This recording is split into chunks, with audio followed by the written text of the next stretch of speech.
রুমে ঢুকেই আয়াস মামা বলে চিৎকার করছে। ছেলের চিৎকার শুনে পারভিন বেগম দৌড়ে গিয়ে, কি হয়েছে, এমন করে চিৎকার করছিস কেন? আমার রুমে ঢুকেছিল কে?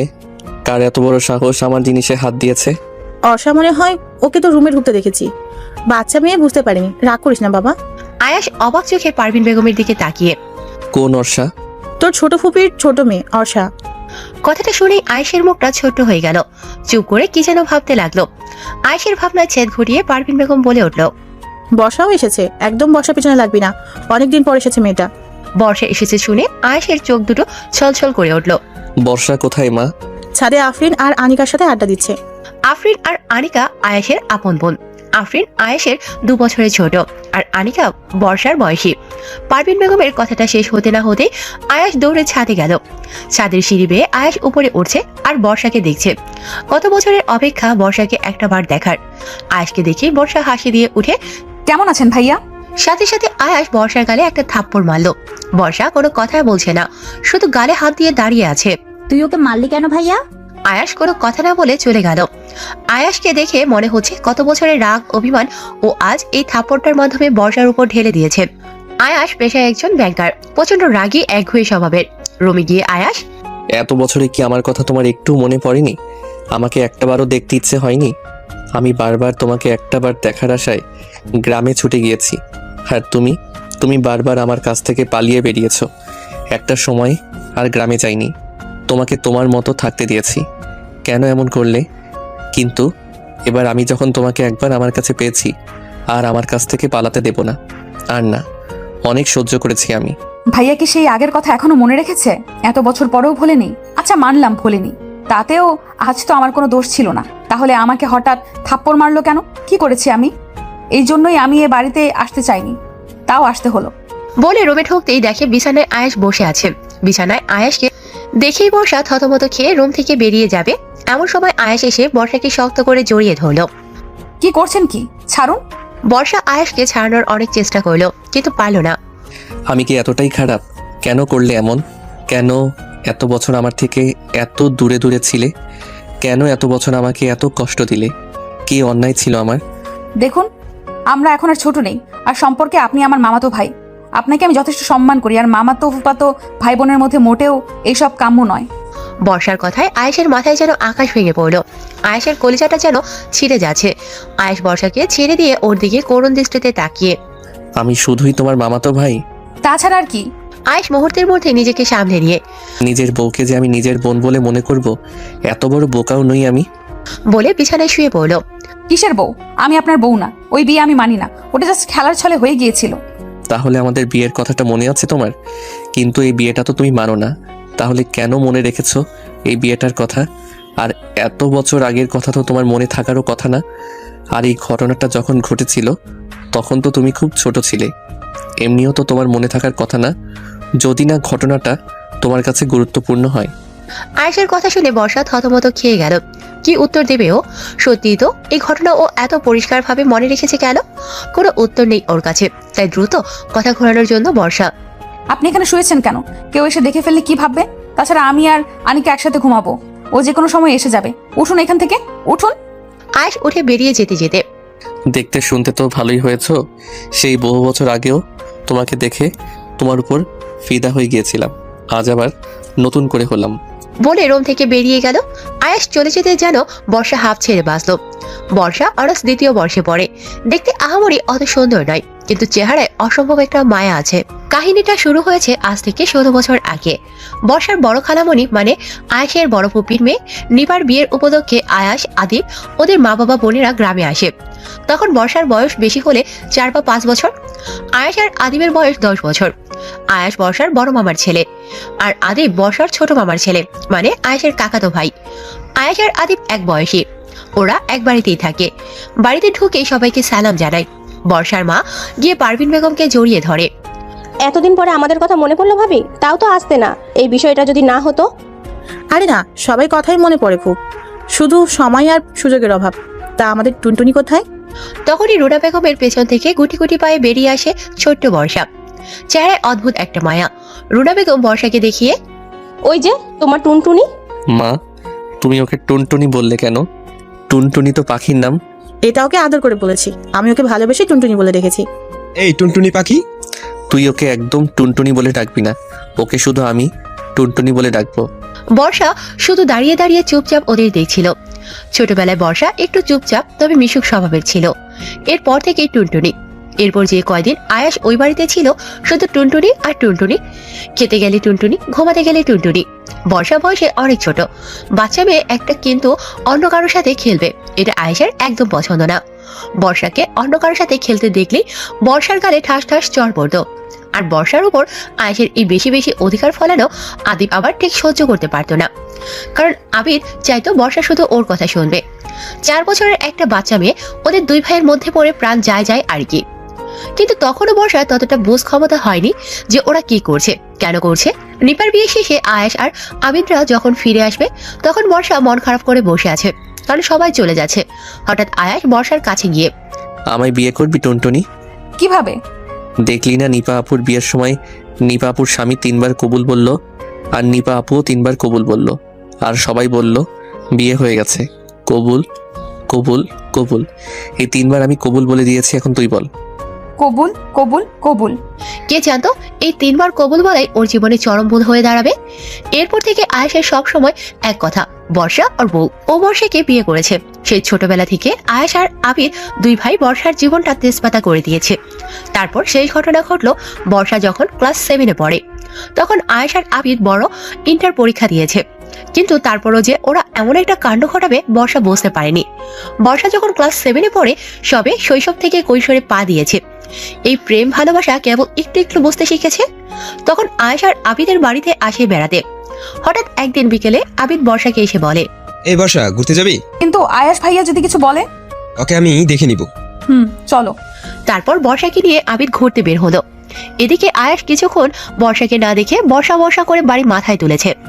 এই আনিকা বর্ষাকে দেখেছিস? ও তো আবিদ ভাইয়ের সাথে ঘুরতে বের হয়েছে। কি? আবিদের সাথে ঘুরতে বের হয়েছে শুনে আয়েশের তো মাথায় রক্ত উঠে গেছে। আয়াস রাস্তায় রাস্তায় আবিদ আর বর্ষাকে খুঁজতে লাগলো। হঠাৎ একটা ফুচকার দোকানের সামনে এসে দেখে বর্ষা আর আবিদ হাসাহাসি করছে আর ফুচকা খাচ্ছে।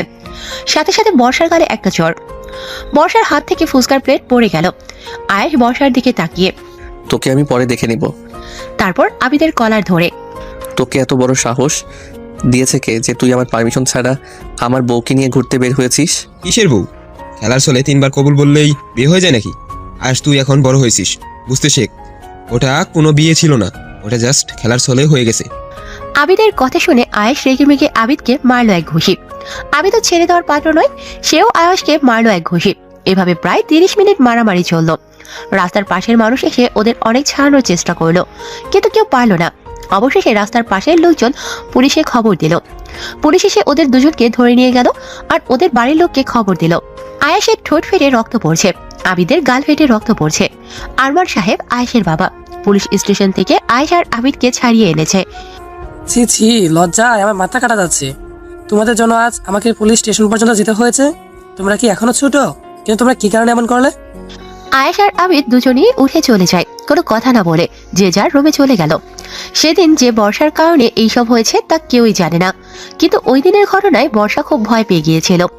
ওই যে বর্ষা ওই বাড়ি থেকে চলে এসেছিল আর ওই বাড়িতে কখনো আসেনি। আয়েশ বারবার বর্ষাকে একটা বার দেখার জন্য গ্রামে ছুটে গিয়েছিল, কিন্তু বর্ষা সেই দিনের পর থেকে আর আয়েশের সামনে আসেনি। আসবেও বা কিভাবে? আয়েশ গ্রামে গিয়েছে শুনলেই আদিবও গ্রামে গিয়ে হাজির, আবার আবিদ গ্রামে গিয়েছে শুনলেই আয়েশও গ্রামে গিয়ে হাজির। যখনই গ্রামে যায় দুই ভাই একসাথে গিয়েই হাজির। আর এইদিকে বর্ষা দুই ভাই গ্রামে এসেছে শুনলেই কোনো অজুহাত দেখিয়ে অন্য কোনো আত্মীয়ের বাড়িতে চলে যেত। আর যতদিন না ওরা গ্রাম থেকে যেত বর্ষাও বাড়ি ফিরতো না। এভাবে করতে করতে একসময় আয়েশ আর আবিদও গ্রামে আসা ছেড়ে দেয়। বর্ষা এবারও এ বাড়িতে আসতে চায়নি, কিন্তু আফরিনের বিয়ে, না এসেও উপায় নেই। বর্ষার মামা বলেছে এইবার বর্ষা এ বাড়িতে না আসলে বর্ষাকে তুলে নিয়ে আসবে। আর তাছাড়া বর্ষা ভেবেছিল আয়েশ এখন বড় হয়েছে, চাকরি করে, এখন হয়তো ও পিছনের কথা সব ভুলে গিয়েছে।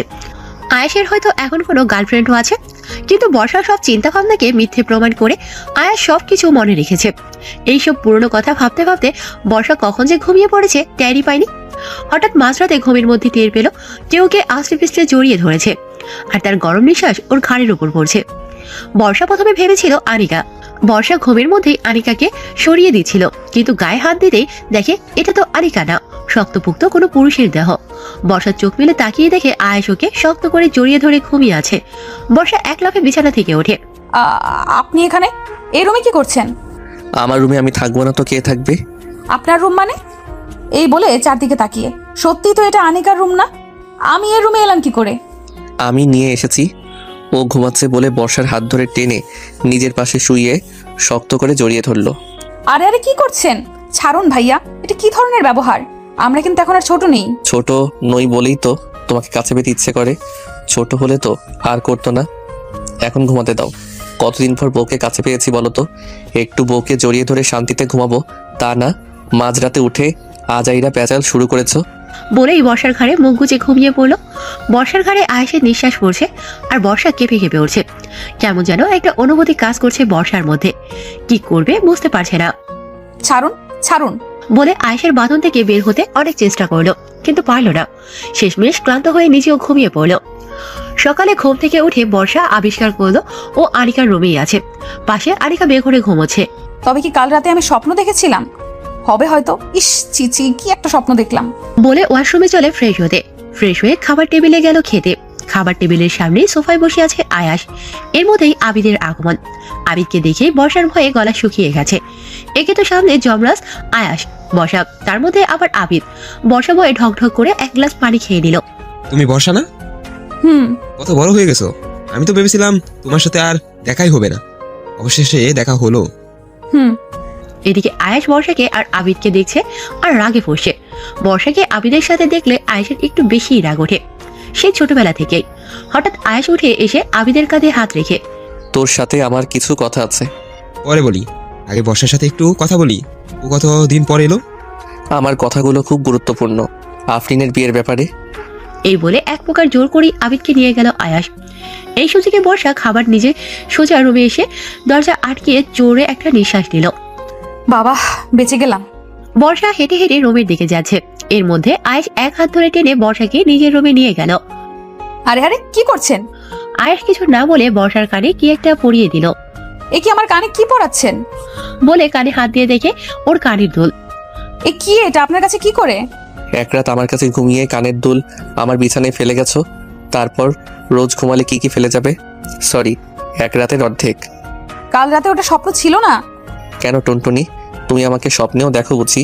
একদম বাজে কথা বলবেন না, এর জন্যই আমি এই বাড়িতে আসতে চাইনি। এবার না আসলে আমি হঠাৎ করে গিয়ে তোমাকে তুলে নিয়ে আসতাম, তুমি কিছু বোঝার আগেই। অনেক অপেক্ষা করছি তোমার জন্য। ভাইয়া, আমি তো আপনার বোনের মতো, তাই না? ওটা বোন হবে না টুনটুনি, বউ হবে। ভাইয়া, মামি ডাকছে। বলতেই আয়াস যে দরজার দিকে তাকালো বর্ষাধর। আয়াস বোকার মতো বর্ষার দিকে তাকিয়ে, আমার থেকে পালিয়ে আর কত দূরই বা যাবে? একবার যখন আমার কাছে এসেই পড়েছো, আর আমি তোমাকে আমার কাছ থেকে পালাতে দেবো না টুনটুনি। বর্ষা রুমে এসে এদিক থেকে ওদিক পায়চারি করছে আর ভাবছে কি করা যায় এখন, কিভাবে এই আয়াসটার পিছু ছাড়ানো যায়। কি রে বর্ষা, কিছু হয়েছে? তোকে এত চিন্তিত দেখাচ্ছে কেন? আচ্ছা শোন, আমাকে একটা হেল্প করতে পারবি? কি হেল্প? আমাকে একটা ছেলে পছন্দ করে। কি? ছেলেটাকে? বাড়ি কোথায়? দেখতে কেমন? ট্রিট দিবি কবে? আরে থাম না, আগে পুরো কথা শোন।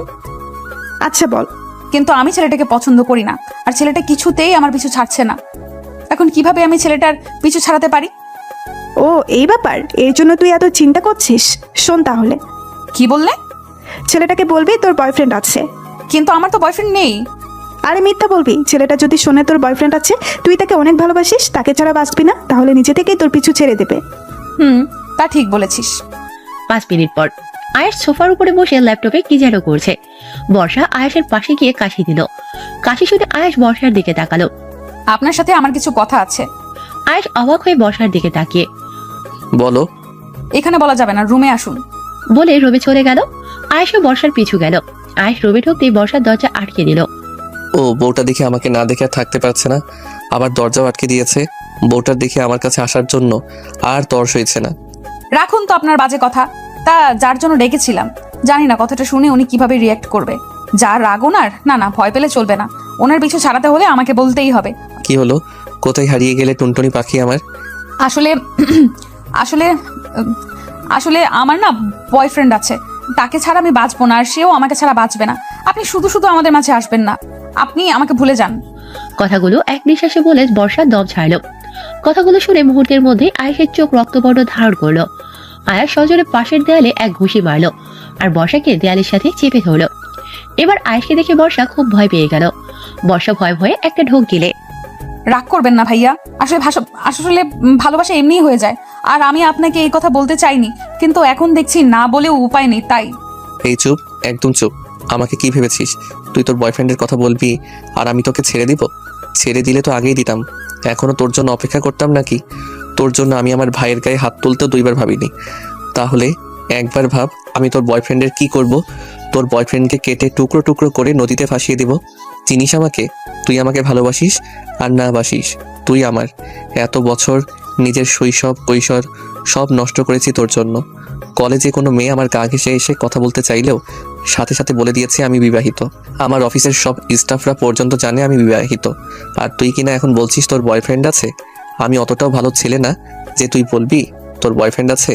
আর আমি কেটে কেটে দেবদাস হয়ে তোকে নিয়ে গিয়ে তোর বয়ফ্রেন্ডের হাতে তুলে দেব আর তাকিয়ে তাকিয়ে তোদের ভালোবাসা দেখব। এখানেই তোকে প্রেগনেন্ট করে দেব।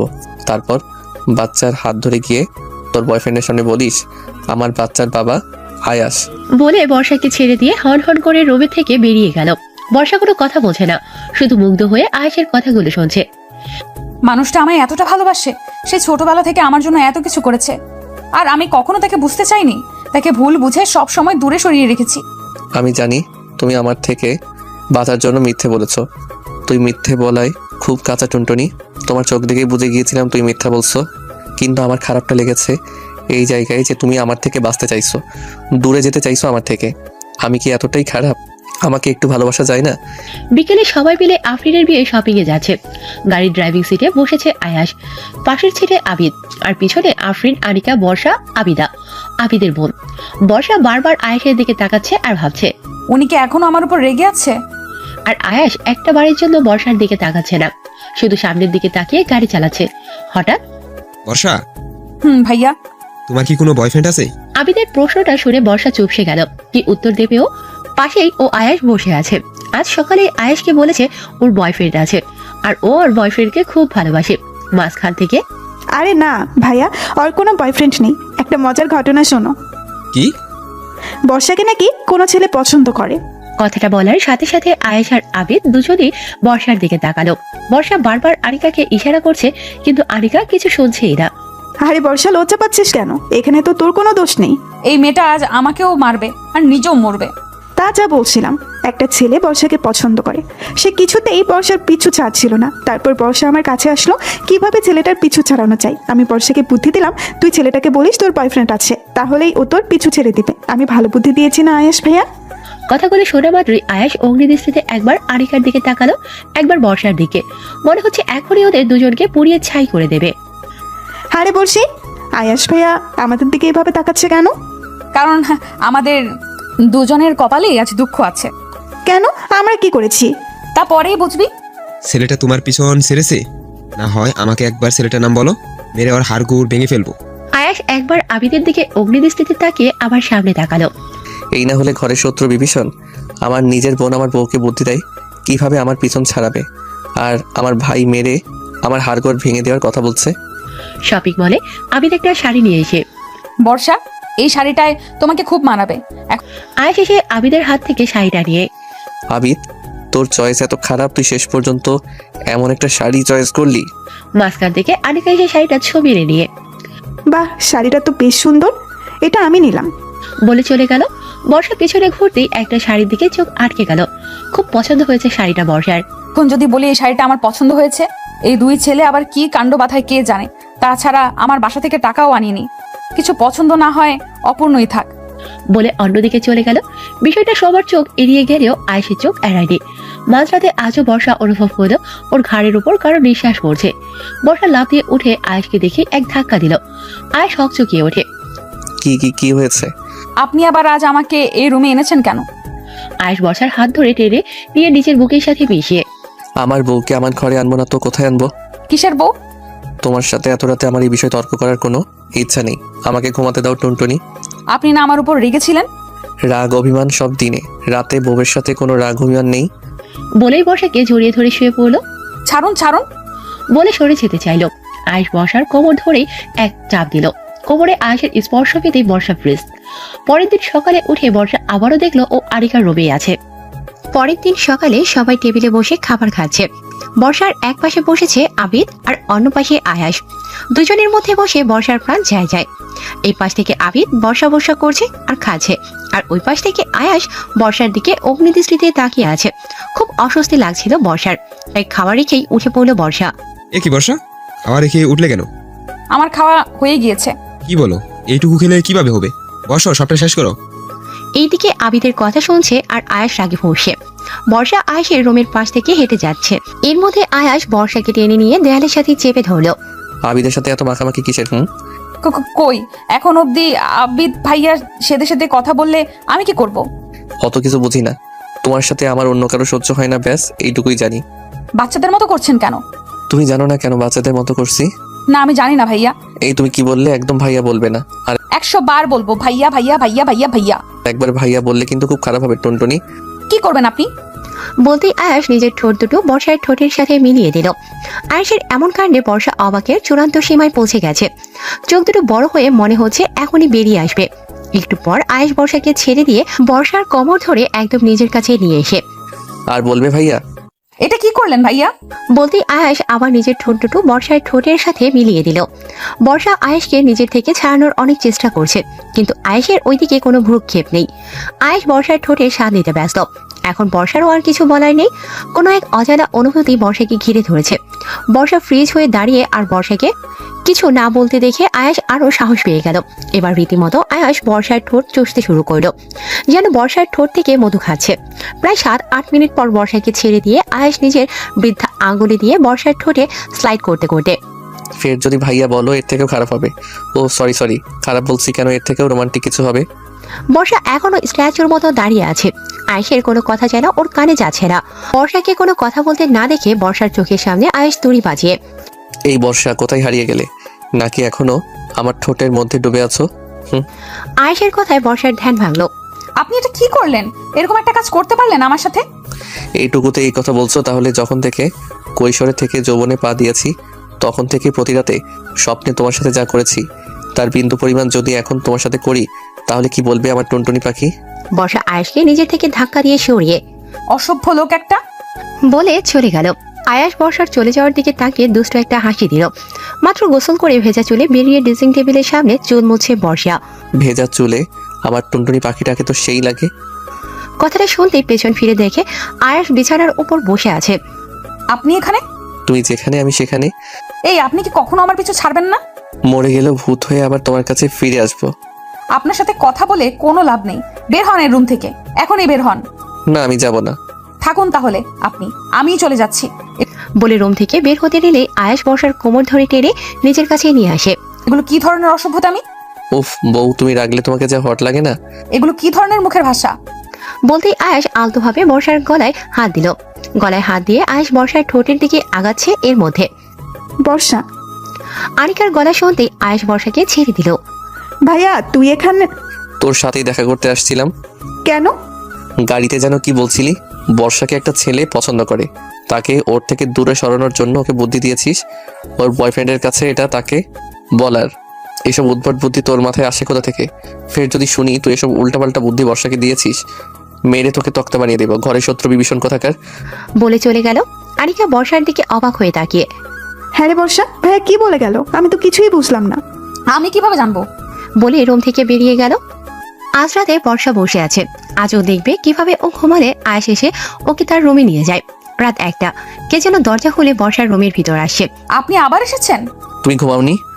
আমাকে আপনার রুমে নিয়ে যেতে দেব না। ওকে কি আর করার? আমার বউ আমাকে ছেড়ে ঘুমাতে পারলেও আমি তো আমার বউকে ছাড়া ঘুমাতে পারবো না। আজ তাহলে আমি এখানেই ঘুমাবো বউয়ের সাথে। বলেই বিছানায় শুয়ে পড়লো। বর্ষা হন্তদন্ত হয়ে উঠে দাঁড়িয়ে, আরে কি করছেন? আনিকা উঠে যাবে তো। বর্ষা দাঁড়াতেই আয়েশ বর্ষাকে কোলে তুলে নিয়ে হাঁটা শুরু করলো। আরে আরে কি করছেন? আমাকে নামান, আমি আপনার রুমে যাব না। এত চিৎকার করছো কেন? বাড়ি সবাই উঠে যাবে তো। উঠুক, উঠে দেখুক বাড়ির ছেলে মাঝরাতে আমার সাথে কি ধরনের অসভ্যতামি শুরু করেছে। বাড়ির সবাই উঠলে তোমারই সমস্যা। তুই তো জানোই আমার একটা লজ্জা শরম কম, কিন্তু তোমার তো লজ্জা শরম নাগের ডগায়। বলে বর্ষাকে বিছানায় শুয়ে বর্ষাকে জড়িয়ে ধরে ঘুমিয়ে পড়লো। বর্ষারও কিছু করার নেই, এত বড় একটা পুরুষ মানুষের সাথে ও শক্তিতে কি করে কুলিয়ে উঠতে পারে। সকালে উঠে বর্ষা দেখে ও ওর রুমেই আছে। কবে যে এই বাড়ি থেকে চলে যেতে পারবো কে জানে। বর্ষা ফ্রেশ হয়ে সিঁড়ি থেকে নিচে নামছে, এর মধ্যে একটা ছেলে দৌড়ে এসে, আরে বর্ষা না, আরে অয়ন তুই এখানে? আমার ভাইয়ের বিয়ে, ভাবির সাথে একটু দেখা করতে এলাম। তোর ভাবি আমার বোন। তাহলে এখন তো আমরা বিআই বিয়ান, কি বলো? বলে দুজনেই হেসে দিল। অয়ন বর্ষার ক্লাসমেট। এদিকে বুকে হাত গুজে আবিদ আর আয়ান দুজনেই দেখছে বর্ষা অয়ন হেসে হেসে কথা বলছে। ওদের দুজনের চোখ দিয়ে যেন আগুন ঝরছে। আবিদ ছেলেটাকে, সে আফরিনের হবু বরের খালাতো ভাই। যাই হোক, ওর কপালে দুঃখ আছে। দুঃখের থেকেও বেশি কিছু আছে। একটু পর বর্ষাকে একা দেখতে পেয়ে আবিদ আর আয়াস দুজনেই ওর কাছে গেল। ছেলেটাকে ছেলেটার সাথে হেসে হেসে এত কি বলছিলে? বর্ষা কিছু বলতে যাবে, এর মধ্যে ছেলেটা কি আমাদের থেকে সুন্দর যে ওর সাথে কথা বলতে গিয়ে তোমার মুখে হাসি ফুটে উঠলো? কই, আমার সাথে কথা বলার সময় তো তোমার মুখে হাসি ফোটে না। কি যাতা বলছেন? ও হলো ও কি এমন বলছিল যাতে তোমার এত হাসি পেল? ওই ছেলেটাকে আমি আজই মেরে পুঁতে ফেলবো। আরে আমার পুরো কথা শুনবেন তো। কি শুনবো? ওই ছেলেকে তো আমি কেটে টুকরো টুকরো করবো। কেন, টুনটুনি ওকে মারবো বলে তোমার কষ্ট হচ্ছে? ফুট, ও আমার ক্লাসমেট আর আমার বেস্ট ফ্রেন্ডের বয়ফ্রেন্ড। আবিদ আর আয়াস দুজনে একসাথে বুকে হাত গুজে ও বলে চলে গেল। আজব তো। আফরিনের গায়ে হলুদের অনুষ্ঠানে সবাই নাচবে, তাই ছাদে নাচ প্র্যাকটিস করছে। নাচতে নাচতে হঠাৎ বর্ষার পড়ে যাওয়ার উপক্রম। বর্ষাকে পড়ে যেতে দেখে আবিদ আর আয়াস দুজনেই দৌড়ে এলো বর্ষাকে ধরবে বলে। বর্ষাকে ধরার থেকেই ওদের মাথায় চিন্তা ছিল যে ওরা একে অপরের বর্ষাকে ধরতে দেবে না। মাঝখান থেকে বর্ষার ঠাস, ও মাগো। আর আয়াস আর আবিদ দুজন জড়াজড়ি করে দাঁড়িয়ে আছে। সবাই বর্ষা আর আবিদের দিকে অবাক হয়ে তাকিয়ে আছে। বর্ষাও আবিদ আর আয়েশের দিকে হা করে তাকিয়ে আছে। আবিদ আর আয়েশ একে অপরের দিকে তাকিয়ে হকচকিয়ে পেয়ে দুজন দুজনকে ছেড়ে অন্য পাশে গিয়ে দাঁড়ালো। বর্ষা পায়ে একটু ব্যথা পেয়েছে, তাই ছাদে একটা চেয়ারে বসে বসে সবার নাচ দেখছে। আর বর্ষার দুই পাশে আবিদ আর আয়েশ দাঁড়িয়ে আছে। দেখে মনে হচ্ছে ওরা দুজন বর্ষার বডিগার্ড। বর্ষার এবার অস্বস্তি লাগছে। বর্ষা উঠে ঘরের দিকে পা বাড়াতেই, কোথায় যাচ্ছ বর্ষা? ভালো লাগছে না, একটু রুমে যাব। কেউ কিছু বুঝে ওঠার আগেই আয়েশ এসে বর্ষাকে কোলে তুলে নিয়ে হাঁটা শুরু করলো। সবাই ওদের দিকে অবাক হয়ে তাকিয়ে আছে। আর আয়েশকে বর্ষাকে কোলে তুলে নিতে দেখে আবিদের কলিজার মধ্যে মোচড় দিয়ে উঠল। এদিকে এই আবিদের বর্ষার প্রতি এত কেয়ার আনিকার একটুও ভালো লাগছে না, কারণ আনিকা ছোটবেলা থেকেই আবিদকে পছন্দ করে। আয়াস বর্ষাকে কোলে নিয়ে রুমে গেল। কি করছেন? নিচে নামান আমাকে। সবাই কি ভাবলো বলুন তো? আয়েশ বর্ষাকে নিজের কোল থেকে নামিয়ে বিছানায় বসিয়ে বর্ষার পায়ের কাছে বসে বর্ষার পা ধরে, দেখি কোথায় ব্যথা পেয়েছো। কি হচ্ছেটা কি? পা ছাড়ুন। বলতেই আয়েশ বর্ষার পা ধরে চাপ দিতেই আয়েশ একটা মলম নিয়ে বর্ষার পায়ে লাগিয়ে দিল। তারপর উঠে বর্ষার পাশে বসে বর্ষার কোমর ধরে নিজের সাথে মিশিয়ে নিল। তোমার এইভাবে নাচানাচির কি প্রয়োজন ছিল? সবাই তো আফরিন আপুর গায়ে হলুদে নাচবে, তাই আমিও। সবাই নাচলে তোমাকেও নাচতে হবে নাকি? বর্ষা চুপ। এখন চুপ করে আছো কেন? পরে গিয়ে যদি বেশি ব্যথা পেতে? আর বলে দিলাম, তোমার নাচানাচির একদম দরকার নেই। তোমাকে যেন আফরিনের গায়ে হলুদে একদম নাচতে দেখি না। ভাইয়া ভাইয়া বলতে বারণ করেছিলাম না? ভাইয়া বলবো না তো কি বলবো? কিছু একটা বলে ডাকতে হবে তো। জানু, বেবি, কলিজা, জানিমান, যে কোনো একটা বলে ডাকতে পারো। অসভ্য। আচ্ছা, এটা বলেই ডেকো, তবুও ভাইয়া বলে ডেকো না। পরের দিন সকালে বর্ষা কোথাও আয়েশকে দেখতে পারছে না। ওর চোখ দুটো শুধু আয়েশকেই খুঁজছে, কিন্তু কোথাও পাচ্ছে না। আর কাউকে কিছু জিজ্ঞেসও করতে পারছে না। খুব অস্থির অস্থির লাগছে ওর। দুপুর গড়িয়ে বিকেলে আয়েশের দেখা নেই। বর্ষা ওর রুমেই বসেছিল। হঠাৎ শুনে নিচে চিৎকার চেঁচামেচি। বর্ষা দৌড়ে নিচে নামতেই দেখে আয়েশ এসেছে। অ্যাক্সিডেন্ট করেছে, কপালে কতখানি ফেটে গেছে, ব্যান্ডেজ করা। ও দূর থেকে দাঁড়িয়ে দেখছে। এই অবস্থায় আয়েশকে দেখে বর্ষার কলিজাটা ছিঁড়ে যাচ্ছে। কেন ওর এমন লাগছে? বর্ষার ইচ্ছে করছে এখনই দৌড়ে গিয়ে আয়েশকে শক্ত করে জড়িয়ে ধরতে পারতো, কিন্তু তাও পারছে না। কেমন করে হলো? তুই আমাদের কেন জানালি না বলে খেতে দিল। মা, কেঁদো না, আমি ঠিক আছি। তোমরা চিন্তা করবে বলে জানাইনি। বড় হয়ে গেছিস তো তুই। হ্যাঁ, আমরা তো তোর কেউ না। অ্যাক্সিডেন্ট করেছিস, আমাদের কেন জানাবি? আমাকে অন্তত একটা কল করতে পারতি। ভিড়ের মধ্যে সবাই আছে, কিন্তু আয়েশ শুধু বর্ষাকেই দেখছে না। ওর চোখ শুধু বর্ষাকেই খুঁজছে। আমি এলাম, তুমি একটাবার আমাকে দেখতে আসলে না? আমি যে সারাদিন বাসায় ছিলাম না, তোমার আমার জন্য একটু চিন্তা হয়নি? তবে কি তুমি আমাকে একটু ভালোবাসো না? আমার ভালোবাসাটা কি শুধুই একতরফা? মুহূর্তের মধ্যে আয়েশের মনে আকাশ সমান অভিমান জন্মেছে। ওর খুব কষ্ট হচ্ছে। ও আর এখানে দাঁড়িয়ে থাকতে পারলো না। আমি রুমে যাচ্ছি, আমার শরীরটা ভালো লাগছে না। বলে রুমে চলে গেল। আয়েশের ঘর ফাঁকা হতে হতে অনেক রাত হয়ে গেল। এক প্রকার জোর করে আয়েশ সবাইকে বাইরে বের করে দিল, কারণ আয়েশ এখন একটু একা থাকতে চায়। ওর কিছু ভালো লাগছে না। তুমি কি এখনো আমার অ্যাক্সিডেন্টের খবর পাওনি? একটাবার আমাকে দেখতেও আসলে না। মাঝরাতে সবাই আয়েশের ঘর থেকে চলে যেতে বর্ষা পা টিপে টিপে আয়েশের ঘরে ঢুকলো। ঘরে ঢুকে দেখলো আয়েশ ঘুমোচ্ছে। যাক বাবা, পাজিটা ঘুমিয়েছে। এমনিতেই আমাকে দেখলেই শুধু আমার কাছে আসার বাহানা খোঁজে, আর এখন যদি দেখে আমি মাঝরাতে নিজে থেকে ওর রুমে এসেছি, তাহলে আবার অসভ্যতা আমি শুরু করবে। আয়েশ আসলে ঘুমায়নি, চোখ বন্ধ করেছিল। হঠাৎ রুমের মধ্যে কাউকে অনুভব করে চোখ মেলে দেখে বর্ষা। একটা মুচকি হাসি দিয়ে সাথে সাথে আয়েশ আবার চোখ বন্ধ করে নিল। তা অবশ্য বর্ষার চোখে পড়েনি। তা ম্যাডাম, এতক্ষণে আপনার আসার সময় হলো? বর্ষা আয়েশের কাছে গিয়ে আয়েশের মাথায় হাত বুলিয়ে দিল। আয়েশের এই অবস্থা যেন বর্ষার সহ্য হচ্ছে না। নিজের অজান্তেই ওর চোখ থেকে গড়িয়ে এক ফোঁটা পানি পড়লো আয়েশের মাথার উপর। আমার জন্য এত কষ্ট পাচ্ছ তুমি? আর বলো, আমাকে ভালোবাসো না? আজ অ্যাক্সিডেন্টটা না করলে তো জানতেই পারতাম না আমার টুনটুনি পাখিটা আমায় এত ভালোবাসে। আমার এই সামান্য একটু আঘাতের জন্য সে কাঁদছে। এর জন্যই বলে আল্লাহ যা করে ভালোর জন্যই করে। বর্ষার হঠাৎ চোখ পড়লো আয়েশের ঠোঁটের দিকে। আয়েশের ঠোঁটের দিকে তাকিয়ে বর্ষার যেন নেশা লেগে যাচ্ছে। ইচ্ছে করছে এই ঠোঁটের স্বাদ নিতে। সাত পাঁচ না ভেবে বর্ষা নিজের ঠোঁট দুটো আয়েশের ঠোঁটের সাথে মিলিয়ে দিল। বর্ষার এমন কাণ্ডে আয়েশ তো অবাকের চূড়ান্ত সীমায় পৌঁছে গেছে। আমি স্বপ্ন দেখছি না তো? এরপর তুমি বলবে আমাকে ভালোবাসো না? না না, এখনই চোখ খোলা যাবে না। দেখি আমার টুনটুনি পাখিটা আমার সাথে আর কি করে। একটু পর বর্ষা আয়েশকে ছেড়ে দিয়ে নিজের কাছে নিজেই লজ্জা পেল। ছি, আমি এ কি করলাম? ভাগ্যিস পাজিটা জেগে নেই, না হয় আজ যে কি হতো। থাক বাবা, আমি এখন এখান থেকে কেটে পড়ি। বর্ষা উঠে চলে যাওয়া শুরু করলেই পেছন থেকে আয়েশ বর্ষার হাত টান দিয়ে নিজের সাথে মিশিয়ে নিল। আয়েশকে জেগে থাকতে দেখে বর্ষা একটা ভ্যাবাচেকা খেয়ে গেল। আপনি এখনো ঘুমাননি? ভাগ্যিস ঘুমাইনি বলে একটা বাঁকা হাসি দিল। তাহলে ঘুমের ভান ধরেছিলেন কেন? আমাকে সজাগ থাকতে দেখলে তো তুমি এই রুমে ঢুকতেই না। আর তুমি এই রুমে না আসলে আমি কিভাবে জানতাম আমার টুনটুনি পাখিটা আমাকে এতটা ভালোবাসে? মোটেও না, আমি আপনাকে ভালোবাসতে যাবো কোন দুঃখে? তাই নাকি? আচ্ছা, মানলাম তুমি আমাকে ভালোবাসো না, কিন্তু একটু আগে আমাকে ঘুমন্ত ভেবে যেভাবে আদর করছিলে ওইভাবে আদর করো। বর্ষা এবার খুব লজ্জা লাগছে। লজ্জায় ওর ইচ্ছে করছে মাটির সাথে মিশে যেতে পারতো। বর্ষা, তুই এত বড় একটা ভুল করলি কিভাবে? তোর লজ্জা শরম নেই কিছু? একটু আগে একটা ছেলেকে চি চি চি। কি হলো, করো না, আমি পারবো না, ছাড়ুন তো। পারবে না? শিওর তো? ওকে। বলে বিছানা থেকে উঠে বসে নিজের মাথায় ব্যান্ডেজ খোলা শুরু করলো। এ কি করছেন? একটু আগে যেটা বললাম সেটা না করলে আমি ব্যান্ডেজ খুলে ফেললাম। আমি মরি বাঁচি তাতে কারো তো কিছু যায় আসে না, তাই না? আপনি তো একটা মানুষ বটে। আচ্ছা, করছি। এই তো টুনটুনি লাইনে আসছো। আমি জানতাম তুমি আমার কষ্ট হবে এমন কিছু করতে পারবে না। চোখ বন্ধ করুন। চোখ বন্ধ করতে হবে কেন? একটু আগেই তো করলা। তখন আপনার চোখ বন্ধই ছিল। এখন একটু চোখ খোলা অবস্থায় দাও না, আমি একটু দেখি। না, চোখ বন্ধ না করলে আমি পারবো না, আমি গেলাম। আচ্ছা আচ্ছা, এই নাও, চোখ বন্ধ করছি। বলে চোখ বন্ধ করে নিল। বর্ষা যেই আয়েশের ঠোঁটে নিজের ঠোঁট মিলিয়ে দিল, আয়েশ বর্ষাকে শক্ত করে ধরে বর্ষার ঠোঁটে আলতোভাবে কামড় দিতে লাগলো আর নিজের হাত দিয়ে বর্ষার পিঠে স্লাইড করতে লাগলো। বর্ষা আয়েশকে নিজের থেকে ছাড়ানোর অনেক চেষ্টা করছে, কিন্তু পারছে না। প্রায় 10 মিনিট পর আয়েশ বর্ষাকে ছেড়ে দিতেই বর্ষা উঠে দাঁড়িয়ে হাঁপাতে হাঁপাতে একটা অসভ্য বলে নিজের হাতে দিয়ে ঠোঁট মুছতে মুছতেই চলে গেল। আর আয়েশ বর্ষার দিকে তাকিয়ে দুষ্ট হাসি দিল। এবার টুনটুনি পাখি আমার কাছ থেকে কোথায় পালাবে? আমি তো অলরেডি তোমাকে আমার খাঁচায় বন্দি করে ফেলেছি। এখন শুধু তোমার নিজের মুখ থেকে স্বীকার করানোর পালা। সকালে খাবার টেবিলে সবাই খেতে বসেছে। বর্ষা আর আয়াজ আজ মুখোমুখি খেতে বসেছে। রোজ তো এই বাজিটা আমার পাশে বসে, আজ মুখোমুখি খেতে বসেছে। কাহিনীটা কি? একটু পর খাওয়ার মধ্যে বর্ষা অনুভব করছে কেউ টেবিলের নিচ থেকে তার পা দিয়ে ওর পায়ে আস্তে আস্তে স্লাইড করছে। বর্ষা আয়েশের দিকে তাকাতে আয়েশ একটা চোখ টিপ দিল আর মুসকি মুসকি হাসতে হাসতে।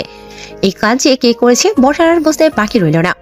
ও, এই কারণে আজ আমার সামনে বসা হয়েছে, অসভ্য ছেলে একটা। এবার বর্ষার অসহ্য লাগছে। আয়েশ কতক্ষণ নিজের পা দিয়ে বর্ষার পায়ে চিমটি কাটছে, কতক্ষণ স্লাইড করেছে, কতক্ষণ ওর পা দিয়ে বর্ষার পা চেপে ধরছে। বর্ষা এবার খাবার অর্ধেক রেখে টেবিল থেকে উঠে পড়লো। এ কি বর্ষা, তুই উঠে পড়লি কেন? আমার পেট ভরে গেছে মামি। এখানে কি হচ্ছে হয়তো আবিদ একটু হলেও বুঝতে পারছে। ওর চোখে খারাপ লাগাটা স্পষ্ট, তাই আবিদও খিদে নেই বলে উঠে পড়লো। একটু পর বর্ষা বসে বসে টিভি দেখছে। এর মধ্যে পারভিন বেগম এসে বর্ষার হাতে একটা কফি ধরিয়ে দিয়ে, জামা এটা আয়াসকে দিয়ে আয়, আমার এদিকে অনেক কাজ আছে। কিন্তু মামি। আর কিছু বলার আগেই পারভিন বেগম রান্নাঘরে চলে গেল। আমাকে দিয়েছে ওই পাজিটার ঘরে কফি দিয়ে আসতে, যাকে আমি এড়িয়ে চলতে চাই সেই বারবার আমার সামনে আসে। পোড়া কপাল আমার। বর্ষা কফি দিয়ে আসতেই আয়েশের রুমে ঢুকতেই দেখে আয়েশ কেবল গোসল করে বেরিয়েছে। মাথার চুল ভেজা, খালি গায়ে গলায় একটা টাওয়েল। আয়াসকে এভাবে দেখে বর্ষা হা হয়ে তাকিয়ে আছে, যেন আয়াসের ধ্যানে পড়েছে। আয়াস সামনে এসে তুড়ি বাজাতেই বর্ষার ধ্যান ভাঙলো। ওভাবে তাকিয়ে আছো কেন? আমার লজ্জা করে না বুঝি? এ তো ভূতের মুখে রাম নাম, আপনার আবার লজ্জা? মামি আপনার জন্য কফি পাঠিয়েছে। বলে টেবিলের ওপর কফি রেখে চলে যাওয়া শুরু করলো। আয়ের গলায় টাওয়ালটা খুলে টাওয়াল জড়িয়ে বর্ষাকে নিজের কাছে নিয়ে এলো। কি হচ্ছে কি? কোথায় যাচ্ছ শুনি? কেন, কোনো কাজ আছে নাকি? আছে তো। কি কাজ? এই যে আমার গা মুছে দাও। আমি পারবো না। আচ্ছা, তুমি আমার গা মুছে দিলে না দিলে আমিও মুছবো না। এমনি কাল অ্যাক্সিডেন্ট করে আমার মাথা ফেটে গেছে, এখন আবার গা না মুছে দিলে আমার ঠান্ডা লাগবে, জ্বর আসবে, আমি মরে গেলেও বা কার কি? আপনি কিন্তু এখন রীতিমতো আমাকে ইমোশনাল ব্ল্যাকমেল করছেন। আমি ইমোশনাল ব্ল্যাকমেল করলেই বা কি? তুমি তো আমাকে ভালোবাসো না? টাওয়েল দিন, আমি মুছে দিচ্ছি।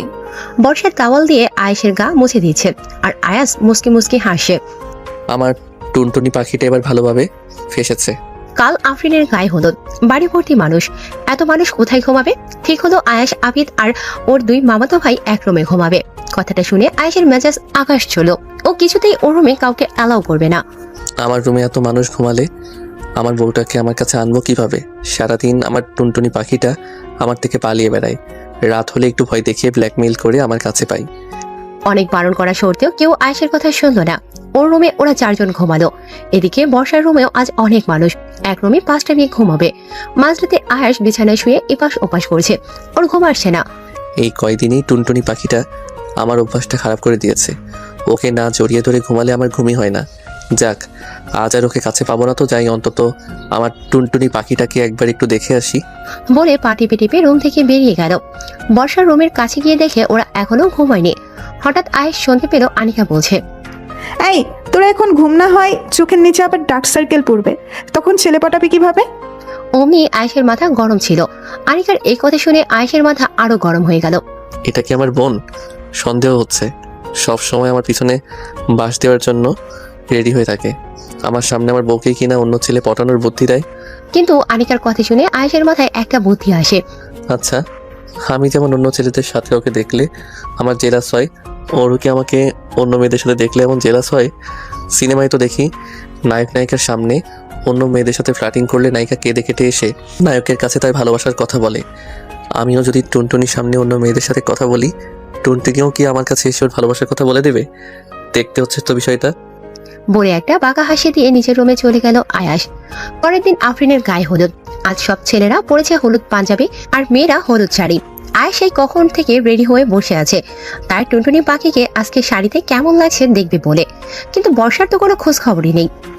এতক্ষণ লাগে মানুষের রেডি হতে, এই মেয়েরাও না। বলে সামনে তাকাতেই দেখে বর্ষা দাঁড়িয়ে আছে, হলুদ শাড়ি, হালকা মেকআপ, চুলগুলো খোলা। বর্ষাকে যেন অপরূপ লাগছে। আয়েশ হা করে বর্ষার দিকে তাকিয়ে আছে। এদিকে আয়েশকে হলুদ পাঞ্জাবিতে দেখে বর্ষার হার্টবিট বেড়েই চলেছে। বর্ষা আয়েশের দিক থেকে যেন চোখই ফেরাতে পারছে না। আয়েশ আর বর্ষা দুজন দুজনের দিকে তাকিয়ে যেন কোথাও একটা হারিয়ে গেছে। হঠাৎ না না, আমাকে এবার আমার কাজ শুরু করতে হবে, না হয় বর্ষার মনের কথা জানবো কিভাবে? এর মধ্যে হঠাৎ আয়েশের পাশ থেকে একটা মেয়ে যাচ্ছিল। এই যে মিস, আপনাকে না আজ খুব সুন্দর লাগছে। থ্যাঙ্কস, আপনাকেও খুব সুন্দর লাগছে। আপনার থেকে বেশি না। কি যে বলেন না, আপনার নাম্বারটা? তোকে নাম্বার দেবো কেন? তোর মতো ময়দার দোকানকে যে সুন্দর বলেছে এই বেশি। মেয়ে তো খুব ফাস্ট। কি হলো বলছেন না যে? আমি ফোন ইউজ করি না। কি বলেন? এই যুগে আপনার মতো একটা হ্যান্ডসাম ছেলে ফোন ইউজ করে না? এটা আমি বিশ্বাস করি না। বললাম না আমি ফোন ইউজ করি না। নিজেই সে ফ্ল্যাটিং শুরু করলো, এখন নিজেই ধমক দিচ্ছে। পাগল টাগল নাকি? মেয়েটির কথা শুনে আয়েশ যেন থতমত খেয়ে গেল, বলে চলে গেল। তারপর বর্ষার দিকে তাকাতেই আয়েশ দেখলো বর্ষা ওর দিকে তাকিয়ে বুকে হাত গুজে মুস্কি মুস্কি হাসছে। এ কি বর্ষা আমার দিকে তাকিয়ে হাসছে কেন? এই যে ওর সামনে আমি অন্য মেয়েদের সাথে ফ্ল্যাটিং করলাম, এর একটু প্রভাবও কি ওর উপর পড়েনি? ও আমাকে ভালোবাসে না? যদি বিশ্বাসই না করলাম মিস্টার আয়াস, তাহলে আপনাকে কিসের ভালোবাসলাম? আমাকে কি আপনার বাংলা সিনেমার নায়িকা মনে হয় যে আপনি আমার সামনে অন্য মেয়েদের সাথে ফ্লার্টিং করবেন আর আমি আপনার সামনে গিয়ে কেঁদে কেঁদে আমার ভালোবাসার কথা প্রকাশ করব? যে ছেলে 17টা বছর আমার জন্য অপেক্ষা করেছে, আমার জন্য এত কিছু করেছে, সে আমাকে কতটা ভালোবাসে তা আমি খুব ভালোভাবেই জানি। আর অন্য মেয়ে, সেই মানুষটা যে আমাকে ছাড়া অন্য কারো কথা ভাবতেও পারে না তাও আমি জানি। হ্যাঁ, আপনাকে অন্য মেয়েদের সাথে ফ্লার্টিং করতে দেখে আমার খারাপ একটু লেগেছে, কিন্তু আপনি হয়তো ভুলে গেছেন আমার থেকে আপনার জেলাসি লেভেলটা অনেক বেশি। তো এখন দেখুন আমি কি করি। আমাকে জেলাস ফিল করানোর জন্য অন্য মেয়েদের সাথে ফ্লার্টিং, দাঁড়ান মজা দেখাচ্ছি। বর্ষা হঠাৎ একটা ছেলের দিকে তাকিয়ে এই যে ভাইয়া শুনছেন? জি বলুন। আমাকে কেমন লাগছে? ছেলেটা একটু আমতা আমতা করে। পরীর মতো লাগছে। আপনাকে জিনের মতো লাগছে। মানে? এই যে জিন পরি, বুঝতেই পারছেন আমি কি বলতে চাচ্ছি। বুঝেছি তো। বলে একটা মুচকি হাসি দিল। এদিকে বর্ষার সাথে অন্য একটা ছেলেকে দেখে আয়েশের চোখ দিয়ে আগুন ঝরছে। ওর সাহস তো কম না, আবার কি সব জিন পরিটরি বলছে। ওর জিন পরি আমি ছোটাচ্ছি। বলে বর্ষার দিকে তেড়ে যেতেই বর্ষা দৌড়ে ওর মামা মানে আয়েশের বাবার পাশে গিয়ে দাঁড়ালো। কারণ বর্ষা জানে আয়েশ নিজের বাবার সামনে এসে ওকে কিচ্ছু বলতে পারবে না। আয়েশ শুধু রাগে বসে, কিন্তু কিছু বলতে পারছে না। একটু পর রোদেলা আয়েশাকে শুনিয়ে শুনিয়ে একটা ছেলেকে। এমনি আয়েশের মেজাজ গরম, তার মধ্যে আবার এই কথা। আয়েশ এবার আর নিজেকে কন্ট্রোল করতে পারছে না। আয়েশ বর্ষার দিকে তেড়ে যেতেই বর্ষা গিয়ে আয়েশের মায়ের পাশে দাঁড়ালো। একটু পর আবার বর্ষা একটা ছেলেকে। কেন? না, আমার পটটা ক্লিয়ার নাকি ভেজাল আছে সেটা শিওর হয়ে নিতাম। এবার তো আয়েশের রাগ সপ্তম আসমানে। ইচ্ছে করছে এই মেয়েটাকে তুলে এখন একটা আছাড় মারি। বলে বর্ষার দিকে তেড়ে যেতেই বর্ষা আবার গিয়ে আয়েশের বাবার পাশে দাঁড়ালো। গায়ে হলুদের পুরো সময়টা বর্ষা শুধু ছেলেদের সাথে কথা বলেছে, আর আয়াস বর্ষার পেছনে পেছনে ছুটেছে, কিন্তু কিচ্ছু করতে পারছে না। যেই ও বর্ষাকে ধরতে যায়, বর্ষা গিয়ে আয়েশের মা না হয় বাবার পাশে গিয়ে দাঁড়ায়। ভাই, তোকে এই বুদ্ধি কে দিয়েছিল যে বর্ষাকে জেলাস ফিল করানোর জন্য অন্য মেয়েদের সাথে ফ্লার্টিং করলেই ও এসে তোকে ভালোবাসার কথা বলে দিবে? আয়েশের মন বলে ওঠে, এটা তোর নিজের বুদ্ধি রে ছাগল। সে তাই হোক, তুই একটা মেয়ের সাথে ফ্লার্টিং করেছিস, আর এই মেয়ে এই নিয়ে 10টা ছেলের সাথে। আমি খুব বুঝতে পারছি ও আমার সাথে ইচ্ছে করে এমন করছে, আমার উপর প্রতিশোধ নিচ্ছে। এমনিতেই ওকে আমি অন্য ছেলেদের সাথে সহ্য করতে পারি না, তার উপর 10টা ছেলের সাথে ও এর মধ্যে কথা বলে ফেলেছে। আর পারছি না আমি, কেন যে আমি ওকে জেলাস ফিল করানোর জন্য অন্য মেয়ের সাথে ফ্লার্টিং করতে গেলাম। এখন নিজের আগুনে নিজে পড়ছি। এত তাড়াতাড়ি অধৈর্য হলে হবে মিস্টার আয়াস? এখনো তো তোমার সবচেয়ে বড় ডোজ বাকি, আর একটু ওয়েট করো সোনা। এর মধ্যে হঠাৎ বর্ষার সামনে থেকে আদিব যাচ্ছে। আরে আবিদ ভাইয়া, আপনাকে তো আজ জোশ লাগছে। তোমাকে খুব সুন্দর লাগছে বর্ষা। শুধু শুধু কি? আপনার পাঞ্জাবির কালারটা। বলে নিজেই আদিবের কলারটা ঠিক করে দিতে লাগলো। আদিব এক দৃষ্টিতে মুগ্ধ নয়নে বর্ষার দিকে তাকিয়ে আছে। এর মধ্যে হঠাৎ আনিকা আসলো। আনিকা আদিব আর বর্ষাকে এভাবে ঠিক সহ্য করতে পারছে না। নিজের অজান্তেই আনিকার চোখ থেকে এক ফোঁটা পানি গড়িয়ে পড়লো। আরে আনিকা। আনিকা দ্রুত চোখ মুছে। জি ভাইয়া। শাড়িতে তো তোকে বেশ লাগছে। একই বাড়িতে থাকি অথচ আগে তো খেয়াল করিনি। মুহূর্তের মধ্যেই আনিকার মুখে হাসি ফুটে উঠল। থ্যাঙ্কস ভাইয়া। এদিকে আদিব আর বর্ষাকে একসাথে দেখে আয়েশের রাগে পুরো শরীর থেকে আগুন ঝরছে। চোখ দুটো অসম্ভব লাল হয়ে আছে। মনে হচ্ছে এখনই বর্ষাকে ওর চোখ দিয়ে পুড়িয়ে ছাই করে দেবে। এই মেয়েটা আমাকে পাগল করে ছাড়বে, ওর এখনই একটা ব্যবস্থা করা দরকার। বলেই বর্ষার হাত ধরে টান দিল।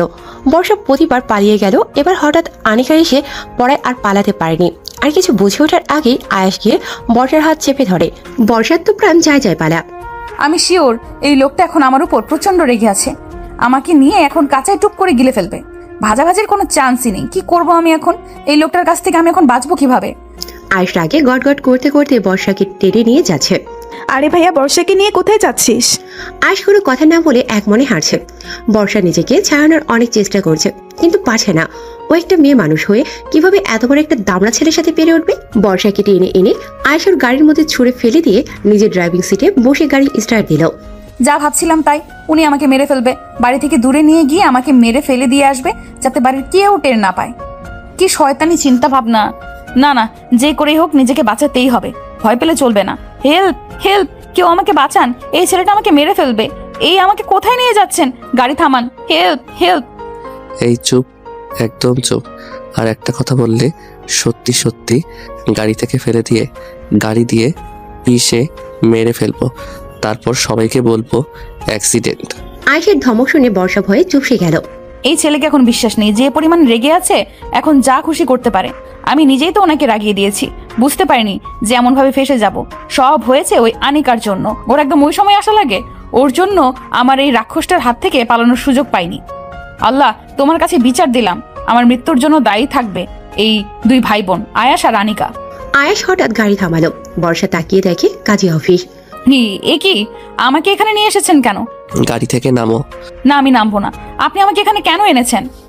তোমার এই কি কেনর উত্তর দেওয়ার সময় আমার হাতে নেই। বলে বর্ষাকে কোলে নিয়ে হাঁটা শুরু করলো। আরে কি করছেন? নামান আমাকে। আয়েশ হলো কথা না বলে সোজা বর্ষাকে কাজী সাহেবের সামনে বসিয়ে। আপনি বিয়ে পড়ানো শুরু কর। কার বিয়ে? কাজী সাহেব বর্ষার দিকে তাকিয়ে আছে। কাজী সাহেব, আপনি আপনার কাজ করেন। বলুন না কবুল। না, আমি কবুল বলবো না। আমি এই বিয়ে করব না। কিসের বিয়ে? আমার এইভাবে এখানে আর মানে কি? আমি এই বিয়ে করব না। উনি কি এই বিয়েতে রাজি নয়? শিওর তুমি কবুল বলবে না? বলে নিজের পকেট থেকে একটা ছুরি বের করলো, কাজী সাহেবের সামনে থাকা টেবিলের নিচের দিকে রাখলো যাতে কেউ দেখতে না পায়। ছুরিটা দেখেই বর্ষা খুব ভয় পেয়ে গেল। বর্ষা ভয়ে ভয়ে একটা ঢোক গেল। এই ছেলেটা কি করতে চাইছেটা কি? আয়েশ বর্ষার কানের কাছে মুখ নিয়ে। তুমি যদি এখন কবুল না বলো তাহলে এখনই তোমাকে এই ছুরিটা দিয়ে জবাই করব। না, আমি কবুল বলবো না। ওকে বেবি, ঠিক আছে। আমি আবার তোমাকে বেশি কষ্ট দিয়ে মারতে পারবো না।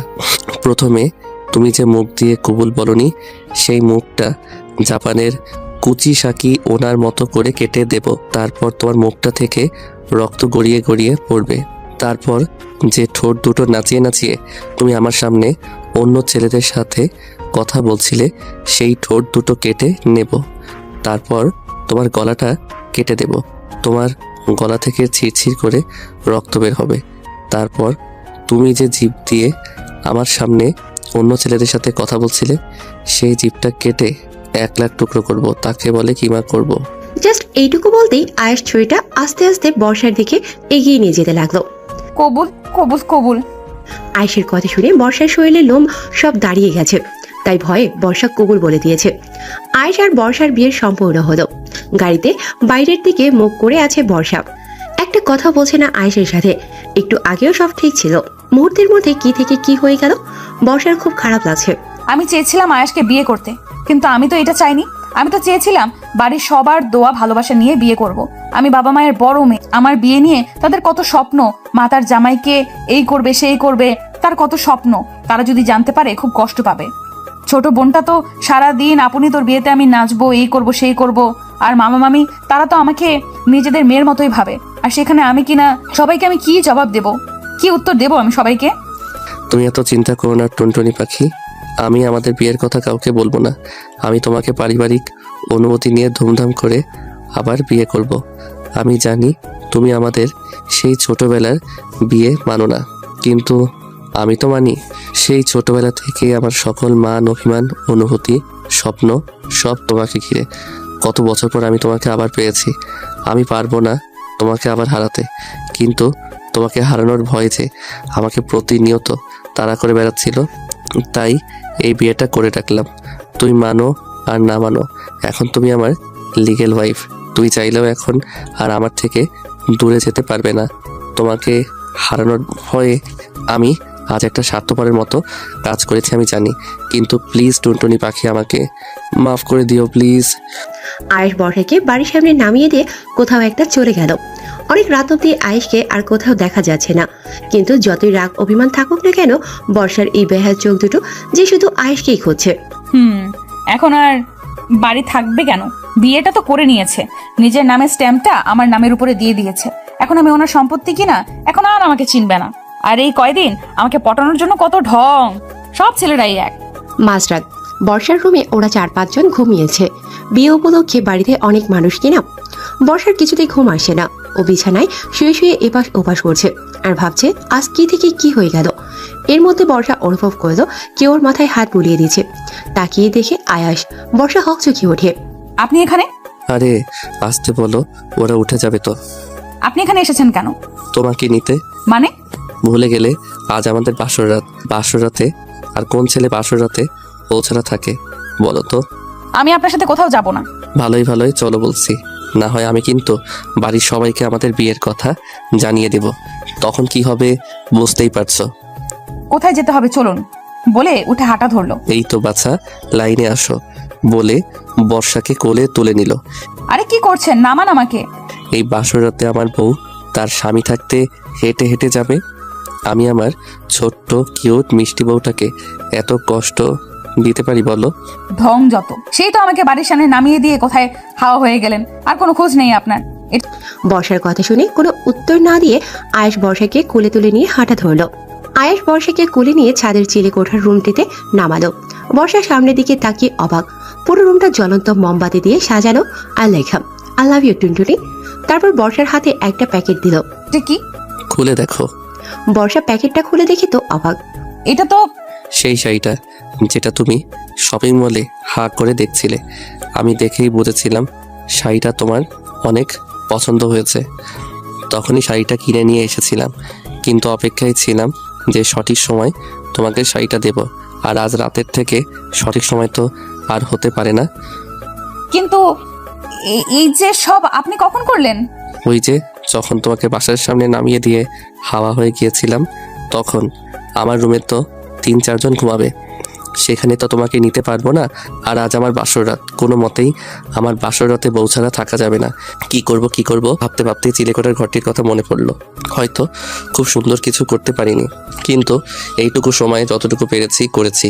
তা ময়লা ছিল এই ঘরটায়, সেইগুলো পরিষ্কার করতে করতে অনেক সময় চলে গেছে। না হয় আর একটু কিছু করতে পারতাম।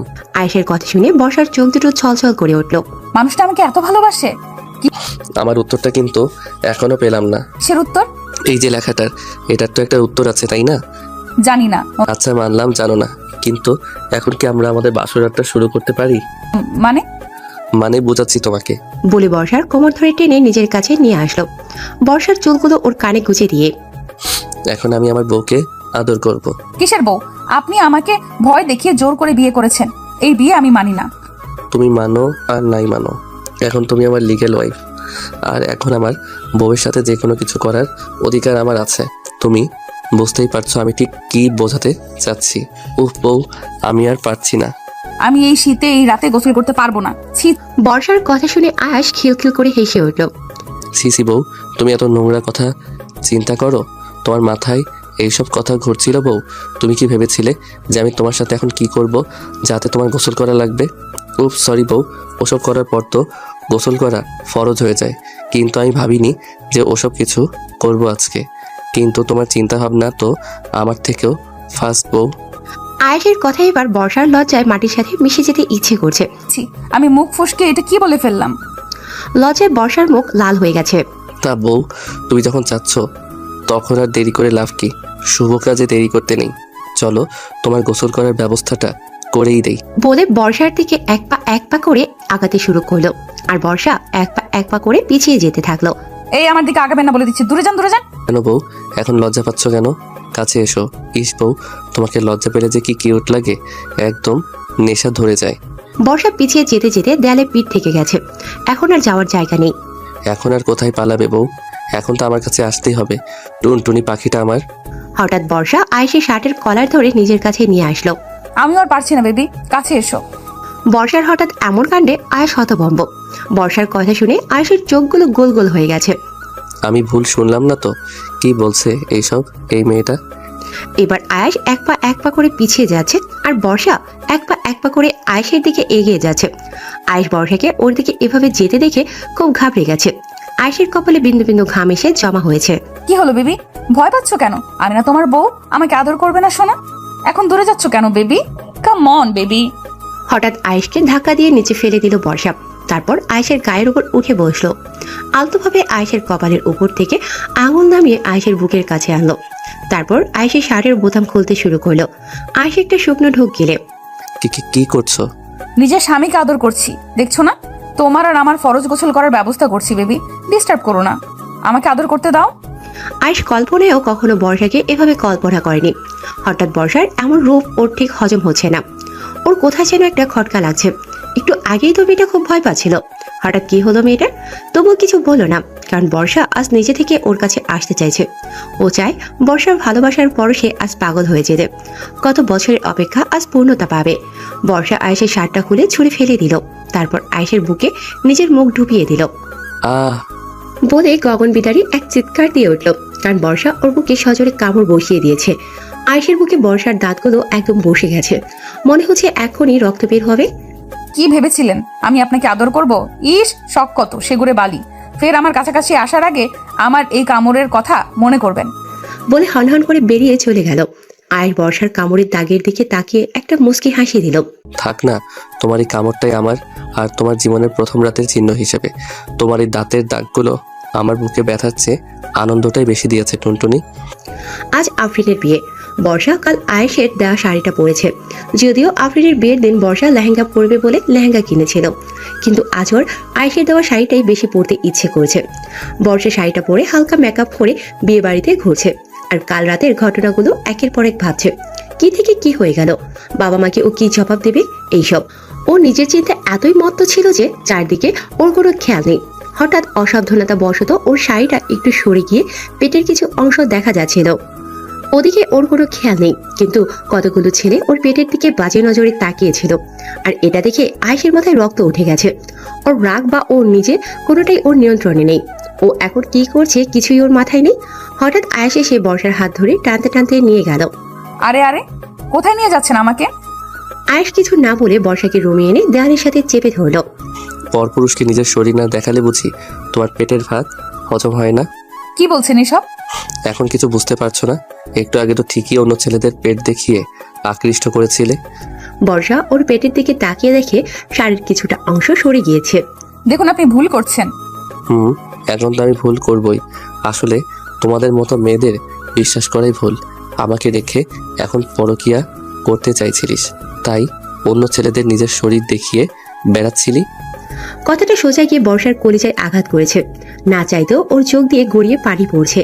ওর সবচেয়ে কাছের মানুষটা কিছু না জেনে শুধুমাত্র রাগের বসে ওকে এত বড় একটা কথা বলতে পারলো। মুহূর্তের মধ্যে সব রাগ অভিমান এসে ভিড় করলো বর্ষার মধ্যে। বর্ষা রেগে গিয়ে, দেখিয়েছি আমার পেট, দরকার পড়লে শাড়ি খুলে হাঁটবো, আপনার কি? তুই ভুলে যাচ্ছিস তুই আমার বিয়ে করা বউ। আপনিও ভুলে যাচ্ছেন, আপনি আমাকে ভয় দেখিয়ে জোর করে বিয়ে করেছেন, আর এই বিয়ে আমি মানি না। কি বললি তুই? তোর এত বড় সাহস? দাঁড়া, তুই একটু আগে ছেলেদের পেট দেখিয়ে বেরিয়েছিস তাই না? ওয়েট। বলেই বর্ষার পেট থেকে শাড়ি সরিয়ে বর্ষার পেটে নিজের নখ দিয়ে আঁচড় কেটে দিল। আয়েশের নখের আঁচড়ের সাথে সাথে বর্ষার পেটের চামড়া ছিলে রক্ত বের হতে শুরু করলো। আমার খুব লাগছে, ছাড়ুন। কিন্তু সেই দিকে আয়েশের কোনো ভ্রুক্ষেপ নেই। আয়েশ রাগের বসে ওর হিতাহিত জ্ঞান হারিয়ে ফেলেছে। ও এখন কি করছে বা বলছে কোনো কিছুর উপরই ওর কোনো কন্ট্রোল নেই। বর্ষা আয়েশকে ধাক্কা মেরে কাঁদতে কাঁদতে দৌড়ে বেরিয়ে গেল। বর্ষার ধাক্কায় আয়েশের হুঁশ ফিরল। ও এখন ভালোভাবে বুঝতে পারছে ও রাগের বসে এতক্ষণ ঠিক কি করেছে। হুঁশ ফিরতেই হাতে একটা মলম নিয়ে বর্ষাকে সারা বাড়ি খুঁজছে আয়াস, কিন্তু কোথাও বর্ষা নেই। আমি এটা কি করলাম, কেন করলাম? আমার খুব ভয় করছে।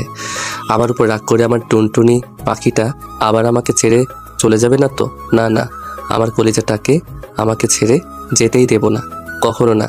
ওকে ছাড়া তো আমার একদম চলবে না। কিন্তু রাগের বশে আমি এত বড় একটা ভুল করলাম কি করে? বর্ষা ছাদের এক কোণে বসে অঝরে কাঁদছে। খুব কষ্ট হচ্ছে আজর। ইচ্ছে করছে চিৎকার করে কাঁদতে, কিন্তু তাও পারছে না। ওর ভালোবাসার মানুষটা কিভাবে পারলো আজ ওকে এত বড় একটা কথা বললো? শেষ পর্যন্ত কিনা ওর চরিত্র নিয়ে কথা বললো। এই ভালোবাসে আয়েশ ওকে। এদিকে আয়েশ বর্ষাকে খুঁজতে খুঁজতে আয়েশের অবস্থা পাগল পাগল। বর্ষা, এখানে কি করছিস? কিছু না তো। চল নিচে চল, সবাই নিচে। বিয়ে বাড়ি আর তুই কেন এখানে একা একা বসে আছিস? তুই যা, আমি যাবো না, আমার ভালো লাগছে না। তা বললে হবে? আজ আফরিন আপুর বিয়ে, চল চল। বলে বর্ষাকে জোর করে নিয়ে নিচে নিয়ে গেল। এতক্ষণ পর বর্ষাকে দেখে আয়েশ যেন প্রাণ ফিরে পেল। বর্ষাকে দেখে আয়েশ ওর সাথে কথা বলতে গেলেই বর্ষা পাশ কাটিয়ে চলে যায়। এই টুনটুনি প্লিজ আমার কথাটা শোনো, আমার ভুল হয়ে গেছে, আই এম সরি। বর্ষা কোনো উত্তর না দিয়ে চলে গেলে আর আয়েশ বর্ষার পিছু পিছু ছুটতে থাকলো। কিন্তু এর মধ্যে আফরিনের বিয়ে শেষ।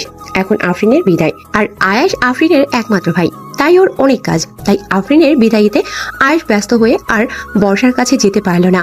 আফরিনের বিদায়ের পরই অনেক আত্মীয়রা অনেকে চলে গেছে। তাই আজ রমি শুধু আনিকা আর বর্ষাই ঘুমিয়েছে। মাঝরাত, বর্ষার ঘুম আসে না। ওর খুব কষ্ট হচ্ছে। বিছানায় একপাশে গুটিসুটি মেরে বসে বসে কাঁদছে, আর পাশেই আনিকা ঘুমোচ্ছে। এর মধ্যে আয়েশ দরজা খুলে রুমে প্রবেশ করলো। আয়েশকে দেখেই বর্ষা মুখ ঘুরিয়ে অন্যদিকে তাকালো। আই এম সরি টুনটুনি, আমার ভুল হয়ে গেছে। আমি আর কখনো এমন করব না, আমাকে মাফ করে দাও প্লিজ। বর্ষা কোনো কথা বলছে না। সরি প্লিজ, তখন আমার মাথা খুব গরম হয়ে গেছিল, আমার নিজের উপর কোনো কন্ট্রোল ছিল না। প্লিজ এইবারের মতো মাফ করে দাও। বর্ষা এবার চুপ। আমার সাথে কথা বলবে না, প্লিজ চুপ করে থেকো না, কিছু বলো। বর্ষা কথা বলছে না, ওর চোখ দিয়ে শুধু অঝরে পানি ঝরছে। প্লিজ কেঁদো না, তোমার চোখের পানি আমার সহ্য হয় না। আমি ভুল করেছি, আমাকে যা খুশি শাস্তি দাও, কিন্তু চুপ করে থেকো না। তোমার এই চুপ করে থাকা আমাকে বেশি কষ্ট দেয়। Speak up dammit. আয়েশের চিৎকার শুনে আনিকা ধরফড়িয়ে উঠে বসলো। এই দেখো টুনটুনি, আমি কান ধরছি, আমি আর এমন কখনো করব না, তবুও আমার সাথে কথা বলো। আনিকা ঘুম থেকে উঠে আয়েশের অবস্থা দেখে হা হয়ে গেছে। যে ছেলে কখনো মাথা নত করেনি, আনিকা সহ বাড়ির ছোটরা যার সামনে কান ধরে উঠবোস করতো, সে কিনা আজ বর্ষার সামনে কান ধরে উঠবোস করছে। আনিকা চোখ ঢোলে। আমি কি ভুল দেখছি নাকি ভাইয়া? তুই উঠেছিস?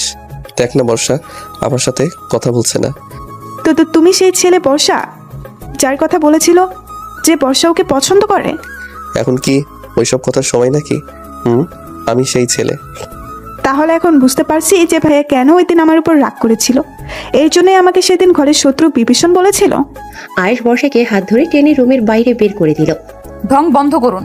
আমার চরিত্র তো খারাপ, তাহলে কেন এসেছেন আমার কাছে? আমাকে বিশ্বাস করে ভুল করেছেন, আর বিশ্বাস করতে হবে না আমাকে। কালই আমি এই বাড়ি থেকে চলে যাব, আর আমাদের বিয়ে হয়েছে কেউ তো আর জানে না। ডিভোর্স পেপারটা পাঠিয়ে দিয়ে আমি সই করে দেব। ডিভোর্স?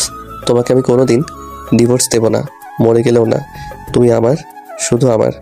তোমাকে আমি আমাকে ছেড়ে কোথাও যেতেই দেব না। বলে আয়েশকে আর কিছু বলতে না দিয়ে আয়েশের মুখের উপর দরজাটা বন্ধ করে দিল।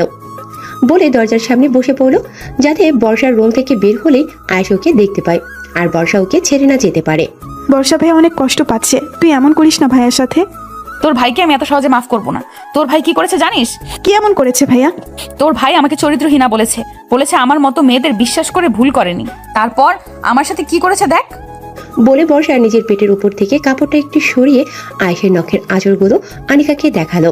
কি ভাইয়া এসব করেছে? তাহলে ঠিকই আছে, ভাইয়াকে এত সহজে মাফ করবি না, একদম না। সকালে ঘুম থেকে উঠেই বর্ষা ব্যাগ গুছিয়ে বের হলো, ও আজ চলে যাবে।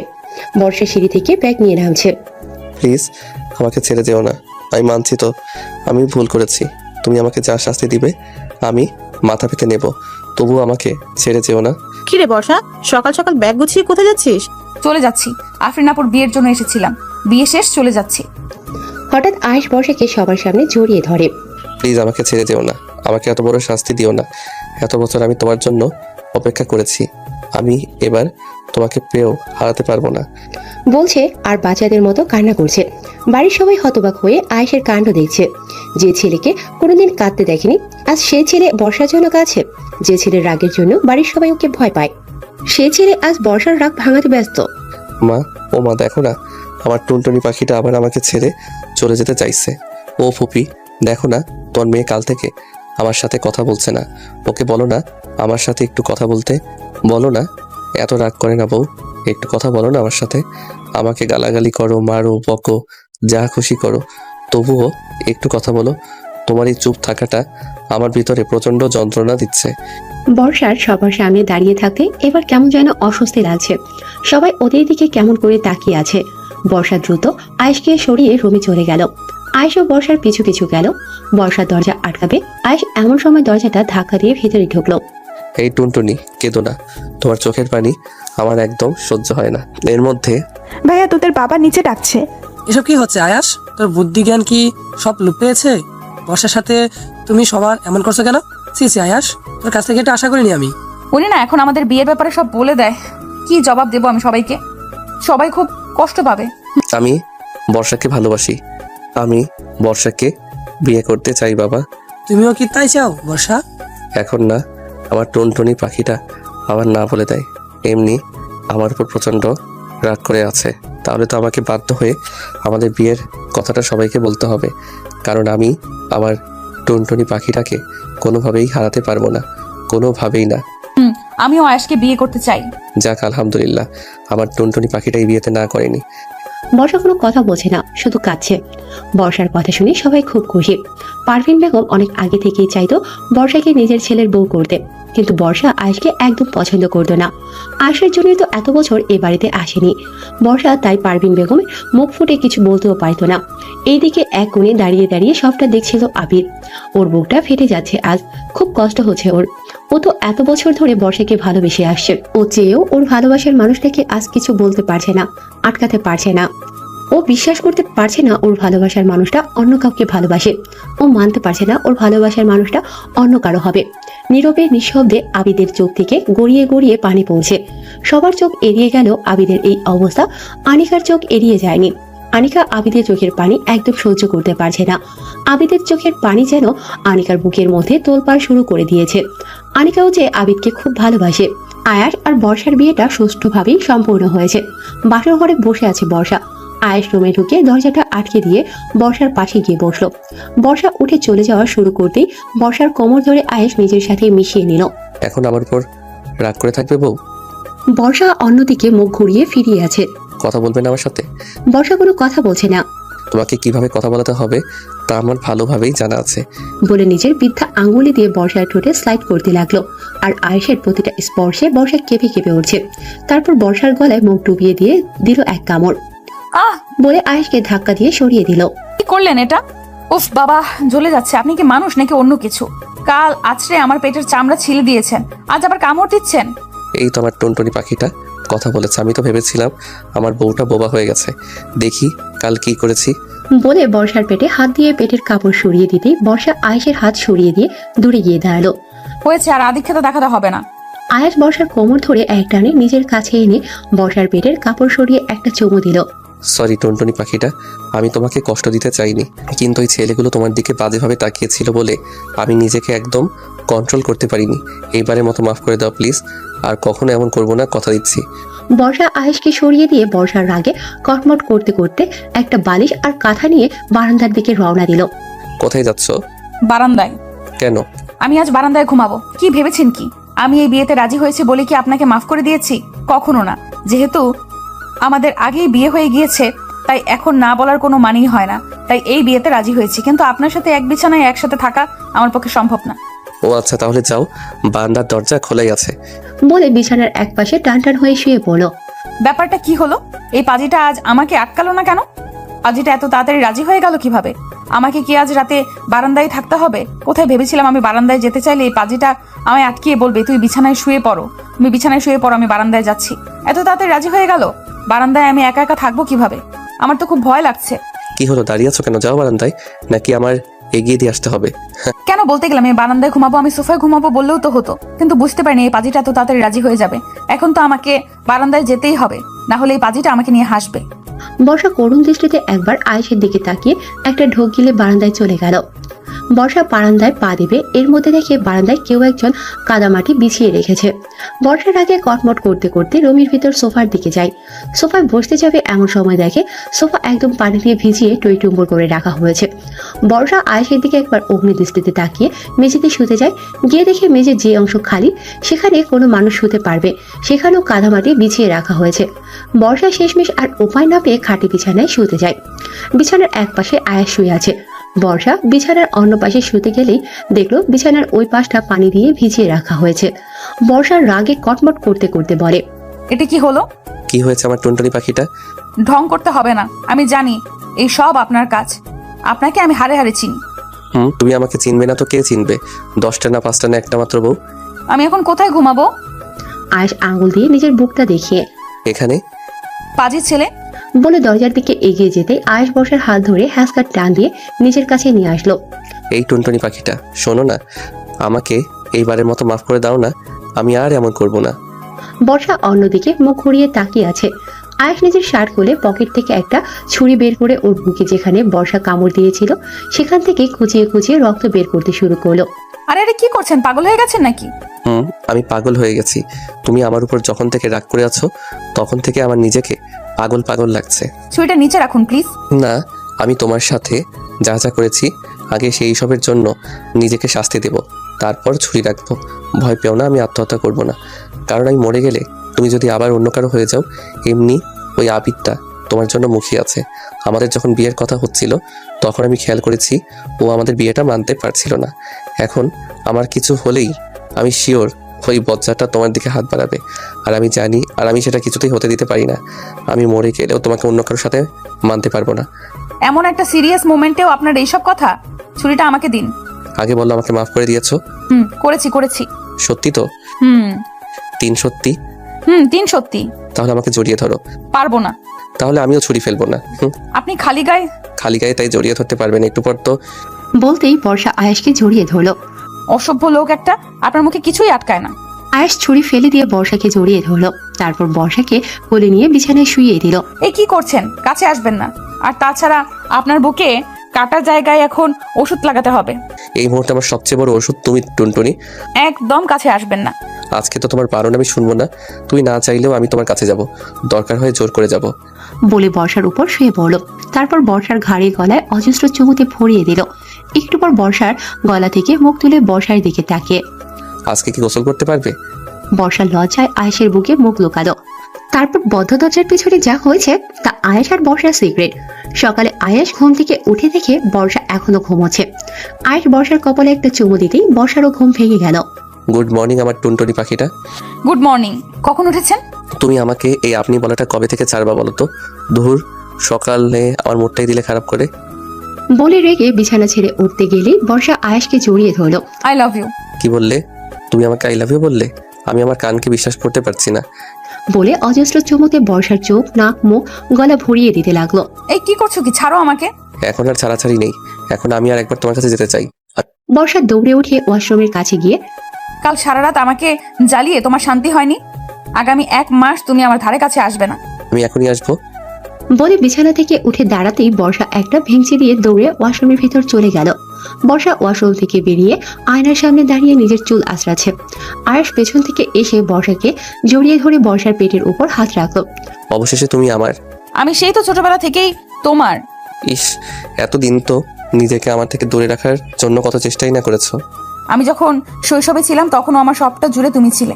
আমি যখন শৈশব থেকে কৈশোরে পদার্পণ করেছিলাম তখনও আমার সবটা জুড়ে তুমিই ছিলে। আমি যখন কৈশোর থেকে যৌবনে পা রেখেছিলাম তখনও আমার সবটা জুড়ে তুমিই ছিলে। তুমি সেই ব্যক্তি যে সর্বপ্রথম আমার মনটা চুরি করে নিয়েছিলে। তুমি আমার জীবনের প্রথম পুরুষ, আর ইনশাল্লাহ শেষ পুরুষও হবে। এতদিন আমাকে এত কষ্ট দিলে কেন? ওই যে তোমার রাগটাকে খুব ভয় পেতাম, আর তুমি আর আবিদ ভাইয়া যা শুরু করেছিলে তাতে আমি খুব ভয় পেয়ে গেছিলাম। ভেবেছিলাম তোমার থেকে দূরে যাওয়াটাই নিরাপদ। না হয় আমার জন্য হয়তো তুমি নিজেই তোমার কোনো ক্ষতি করে ফেলবে, আর আমার জন্য তোমার ক্ষতি হবে এটা আমি কখনো চাই না। এখন ভয় পাও না আমার রাগকে? না। কেন? বর্ষা পেছনে ঘুরে আয়েশের কপালে একটা চুমু দিয়ে কারণ এখন আমি জানি তোমার রাগের মধ্যে লুকিয়ে আছে আমার প্রতি অসম্ভব ভালোবাসা। আই লাভ ইউ টুনটুনি পাখিটা। I love you too. Ayesh বর্ষাকে জড়িয়ে ধরে। ছাদের এক কোণে দাঁড়িয়ে সিগারেট খাচ্ছে আবিদ। এমনিতেও ও কখনো সিগারেট ছুঁয়েও দেখে না, কিন্তু আজ ওর খুব কষ্ট হচ্ছে। ও নিজের চোখের সামনে নিজের ভালোবাসার মানুষকে অন্য কারো হতে দেখেছে। আবিদ ওর বন্ধুদের কাছে শুনেছে যে সিগারেটের ধোঁয়ায় নাকি নিজের সব দুঃখ কষ্ট উড়িয়ে দেওয়া যায়। তাই সিগারেটের ধোঁয়ায় নিজের কষ্টগুলো থেকে পরিত্রাণ পাওয়ার ব্যর্থ চেষ্টা করছে। কাল সারা রাত ঘুম হয়নি ওর। চোখের নিচে কালো দাগ পড়ে গেছে, চুলগুলো উস্কো খুস্কো। এই দুদিনে আবিদের মুখটা শুকিয়ে গেছে।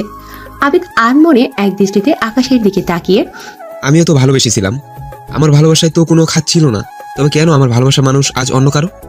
আমিও তো সেই ছোট্টবেলা থেকেই বর্ষাকে ভালোবেসেছি, ও কেন আমাকে ভালোবাসতে পারলো না? আমি তো সেই ছোটবেলা থেকেই বর্ষার জন্য অপেক্ষা করেছি, বারবার একটা বার ওকে দেখার জন্য ছুটে গিয়েছি গ্রামে। আমার ভাগ্য কেন আমার সহায় হলো না? কি অপরাধ ছিল আমার? পেছন থেকে আনিকা।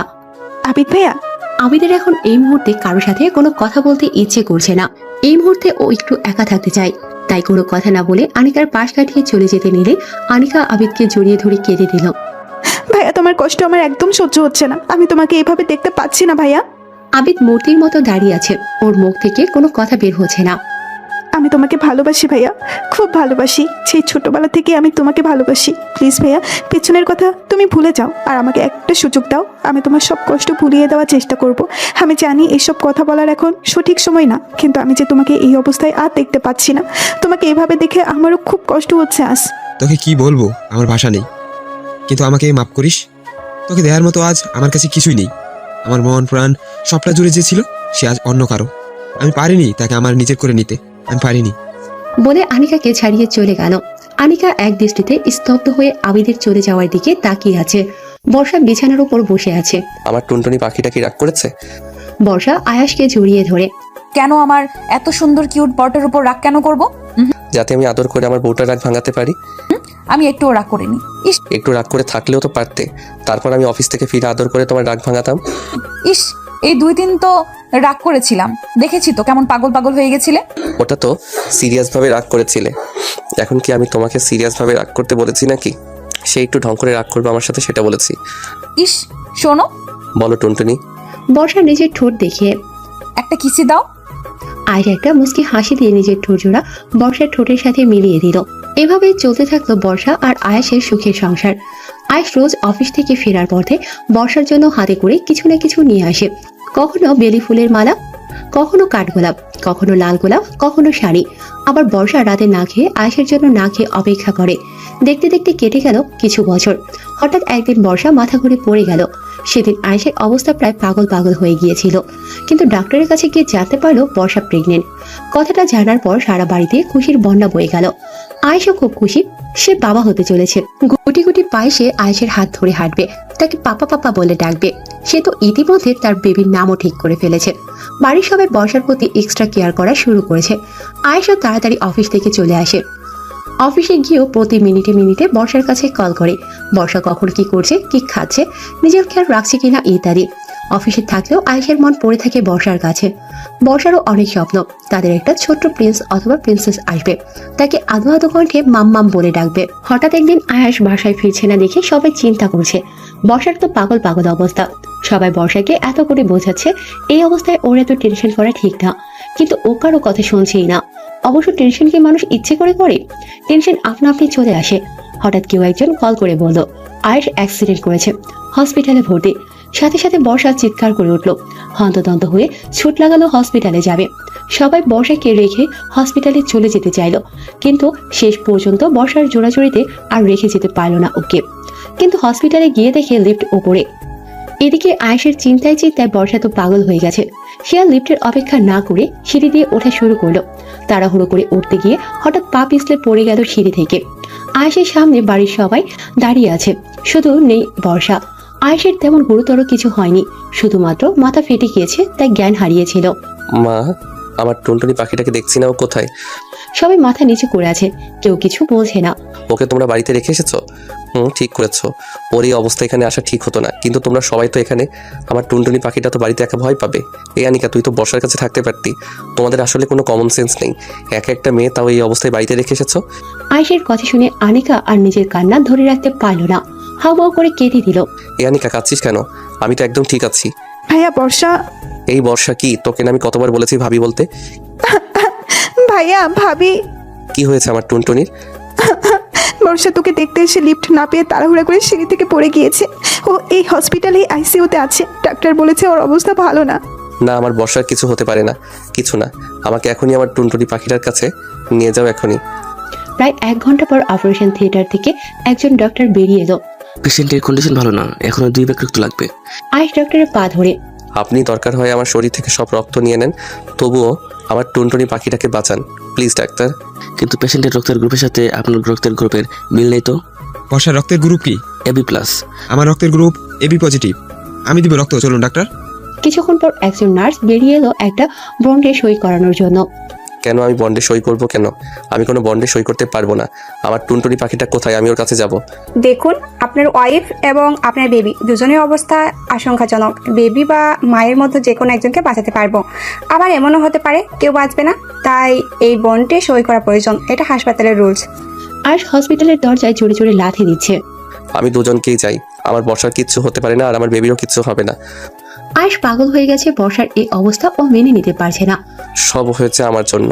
আমাকে দেখতে এসে আমার টুনটুনি পাখিটার আজ এই অবস্থা। আবি, তুই ওকে নিয়ে বাইরে যা। ও নিজেও এখনো সম্পূর্ণ সুস্থ না, আর এরকম করলে ও আরো অসুস্থ হয়ে পড়বে। কোথায় সই করতে হবে আমাকে বলুন, আমি সই করছি। আমি কোথাও যাব না, আমি আমার টুনটুনি পাখিটার কাছে থাকবো। টানা 3 ঘন্টা অপারেশনের পর ডাক্তাররা অপারেশন থিয়েটার থেকে বের হলো। বর্ষার কি অবস্থা ডাক্তার? সরি, আমরা বেবিকে বাঁচাতে পারলাম না। আর বর্ষা? তুমি এখানে না গেলে কিছু বলতে পারছি না। আপনারা আল্লাহকে ডাকুন। আয়েশ ধপ করে মাটিতে বসে পড়ল। তারপর আয়েশ দ্রুত উঠে নামাজে দাঁড়ালো। আল্লাহ, তুমি কিছুতেই আমার টুনটুনি পাখিটাকে আমার থেকে কেড়ে নিতে পারো না আল্লাহ। ওকে ছাড়া আমি কি নিয়ে বাঁচবো আল্লাহ? কি নিয়ে বাঁচবো? ওর বদলে তুমি আমার জীবন নিয়ে নিও। বর্ষার জ্ঞান ফিরেছে। শুনেই আয়েশ দৌড়ে বর্ষার কাছে গিয়ে বর্ষার হাত দুটো ধরে কেঁদে দিল। জানো আমি কতটা ভয় পেয়ে গেছিলাম? মনে হচ্ছিল এই বুঝি আমি তোমাকে হারিয়ে ফেললাম। বুকের বাম পাশটা বড্ড খালি খালি লাগছিল। আমি এখন একদম ঠিক আছি বলে উঠতে গেলেই একদম উঠবে না, তুমি এখনো সম্পূর্ণ সুস্থ না। আমাদের বেবি ঠিক আছে তো? আয়েশ কি বলবে কিছু বুঝতে পারছে না। বর্ষাকে কিভাবে জানাবে যে ওদের বেবিটাকে ও বাঁচাতে পারেনি। ওইসব পরে হবে, আপাতত তুমি রেস্ট নাও, তুমি এখনো অসুস্থ। তুমি কি আমার কাছ থেকে কিছু লুকাচ্ছ? আয়েশ জোরপূর্বক একটা হাসি দেওয়ার চেষ্টা করে। আরে না, কি লুকাবো? আমি তোমার মুখ দেখেই বুঝতে পারছি তুমি আমার কাছ থেকে কিছু লুকাচ্ছ। আমাদের বেবি ঠিক আছে তো? বর্ষার রীতিমতো পাগলামি শুরু করেছে ওর বেবির জন্য। শেষ পর্যন্ত আয়াস আর বর্ষার এই অবস্থা সহ্য করতে না পেরে সবটা খুলে বলল। বর্ষা একটা চিৎকার দিয়ে, তুমি বলো না আমাদের বেবি সুস্থ আছে, একবার বলো না প্লিজ। আয়েশ বর্ষাকে জড়িয়ে ধরে মাথায় হাত বুলিয়ে দিতে দিতে বলে, কেঁদো না, তোমার কান্না যে আমার একদম সহ্য হয় না। ভাগ্যকে মেনে নাও টুনটুনি। এই ঘটনার পর থেকেই বর্ষা ডিপ্রেশনে চলে যায়। সারাদিন রুমে আটকে বসে থাকে, কারো সাথে কথা বলে না। ছাদে দাঁড়িয়ে আছে আনিকা, পেছন থেকে আবিদ। আনিকা, কিছু বলবে আবিদ ভাই? কথাটা কিভাবে বলবো বুঝতে পারছি না ঠিক। তুমি কি আমাকে এখনো ভালোবাসো? আনিকা আবিদের হঠাৎ এমন প্রশ্নে অবাক চোখে আবিদের দিকে তাকিয়ে আছে। আসলে আমি চাইছি আমাদের সম্পর্কটাকে নতুন একটা সুযোগ দিতে। আমিও তোমাকে ভালোবাসতে চাই। পৃথিবীতে সবাই সবার ভালোবাসার মানুষটাকে পাবে এমন না, আমিও না হয় পাইনি। আমি আমার অতীতটাকে ভুলে যেতে চাই, তোমার সাথে নতুন করে বাঁচতে চাই, তোমাকে নিয়ে নতুন করে স্বপ্ন দেখতে চাই। তুমি কি আমাকে শেষ একটা সুযোগ দিবে আনিকা? কথা দিচ্ছি আমি কখনো তোমাকে কষ্ট দিব না, কখনো তোমাকে ঠকাবো না। আনিকা এখনো কোনো উত্তর না দিয়ে অবাক দৃষ্টিতে আবিদের দিকে তাকিয়ে আছে। আবিদ আনিকার ব্যাপারটা বুঝতে পেরে, তোমাকে এখনোই কিছু বলতে হবে না, তুমি সময় নাও, তারপর ভেবেচিন্তে উত্তর দিও। বলে চলে যেতে নিলেই আনিকা এসে আবিদকে জড়িয়ে ধরে। আমি তোমাকে খুব ভালোবাসি আবিদ ভাইয়া, আমি তোমার সাথে বাঁচতে চাই। আমার সব স্বপ্ন, মন, প্রাণ সব তো তোমাকে ঘিরেই। কথাগুলো বলছে আর আনিকার চোখ থেকে গড়িয়ে পানি পড়ছে। মিথ্যা কথা। আনিকা অবাক দৃষ্টিতে আবিদের দিকে তাকালো। এই যে, তাহলে এখনো ভাইয়া ভাইয়া বলতে না? আনিকা লজ্জা পেয়ে আবিদকে জড়িয়ে ধরল। আবিদও আনিকাকে জড়িয়ে ধরল। 6 মাস পর আয়েশ অনেক চেষ্টায় বর্ষাকে ডিপ্রেশন থেকে ফিরিয়ে এনেছে। বর্ষা এখন আবার প্রেগনেন্ট। এবার বাড়ির সবাই আগের থেকেও বর্ষার বেশি যত্ন নিচ্ছে। সবচেয়ে বেশি যত্ন নিচ্ছে আয়াস। সে এবার চাকরি ছেড়ে দিয়ে বাড়িতে উঠেছে। এই আয়েশের বাচ্চা। চিচি টুনটুনি, তুমি এসব কি বলছো? তুমি স্বামীর নাম ধরে ডাকছো, তারপর আবার বলছো আয়েশের বাচ্চা। কিন্তু আমার বাচ্চা তো তোমার পেটে, এখনো পৃথিবীর আলোই দেখেনি। বর্ষার রাগে কটমট করতে করতে, তুমি চাকরি ছাড়েছো কেন? তোমার দেখাশোনা করতে। এটা কেমন কথা? আমি কি এখনো বাচ্চা? আমি নিজের যত্ন নিজে নিতে পারি না নাকি? বাচ্চাই তো। আগের বার যে ভয় আমি পেয়েছিলাম, এবার আমি কোনো রিস্ক নিতে চাই না। আর তাছাড়া আমি আমার বাবা মায়ের একমাত্র ছেলে। বাবা তো অনেকদিন আগেই ব্যবসার কাজে বসতে বলেছিল, কিন্তু আমিই করিনি। বেবিটা হলে, তুমি সুস্থ হলে ব্যবসার কাজ ধরবো। কিন্তু এটা তোমার স্বপ্ন ছিল, নিজের পায়ে নিজে দাঁড়ানো, নিজের আলাদা একটা পরিচিতি গড়া। এখন কি আমি অন্যের পায়ে দাঁড়িয়ে আছি নাকি নিজের পায়ে তো দাঁড়িয়ে আছি? আমি ঠিক কি বলতে চাইছি তুমি ভালো করেই বুঝেছো। আয়েশ বর্ষাকে জড়িয়ে ধরে। এই মুহূর্তে আমার কাছে সবচেয়ে গুরুত্বপূর্ণ তুমি। আমি এবার আর তোমাকে নিয়ে কোনো রিস্ক নিতে চাই না। আমি তো আমার বেবি নিতেই রাজি হতাম না। এখন শুধু তোমার মুখের দিকে তাকিয়ে আর একটা ছোট্ট প্রিন্স অথবা প্রিন্সেসের লোকটা ঠিক সামলাতে না পেরে রাজি হয়েছি। কিন্তু এইবার 1 মিনিটের জন্যেও তোমাকে আমার চোখের আড়াল করব না।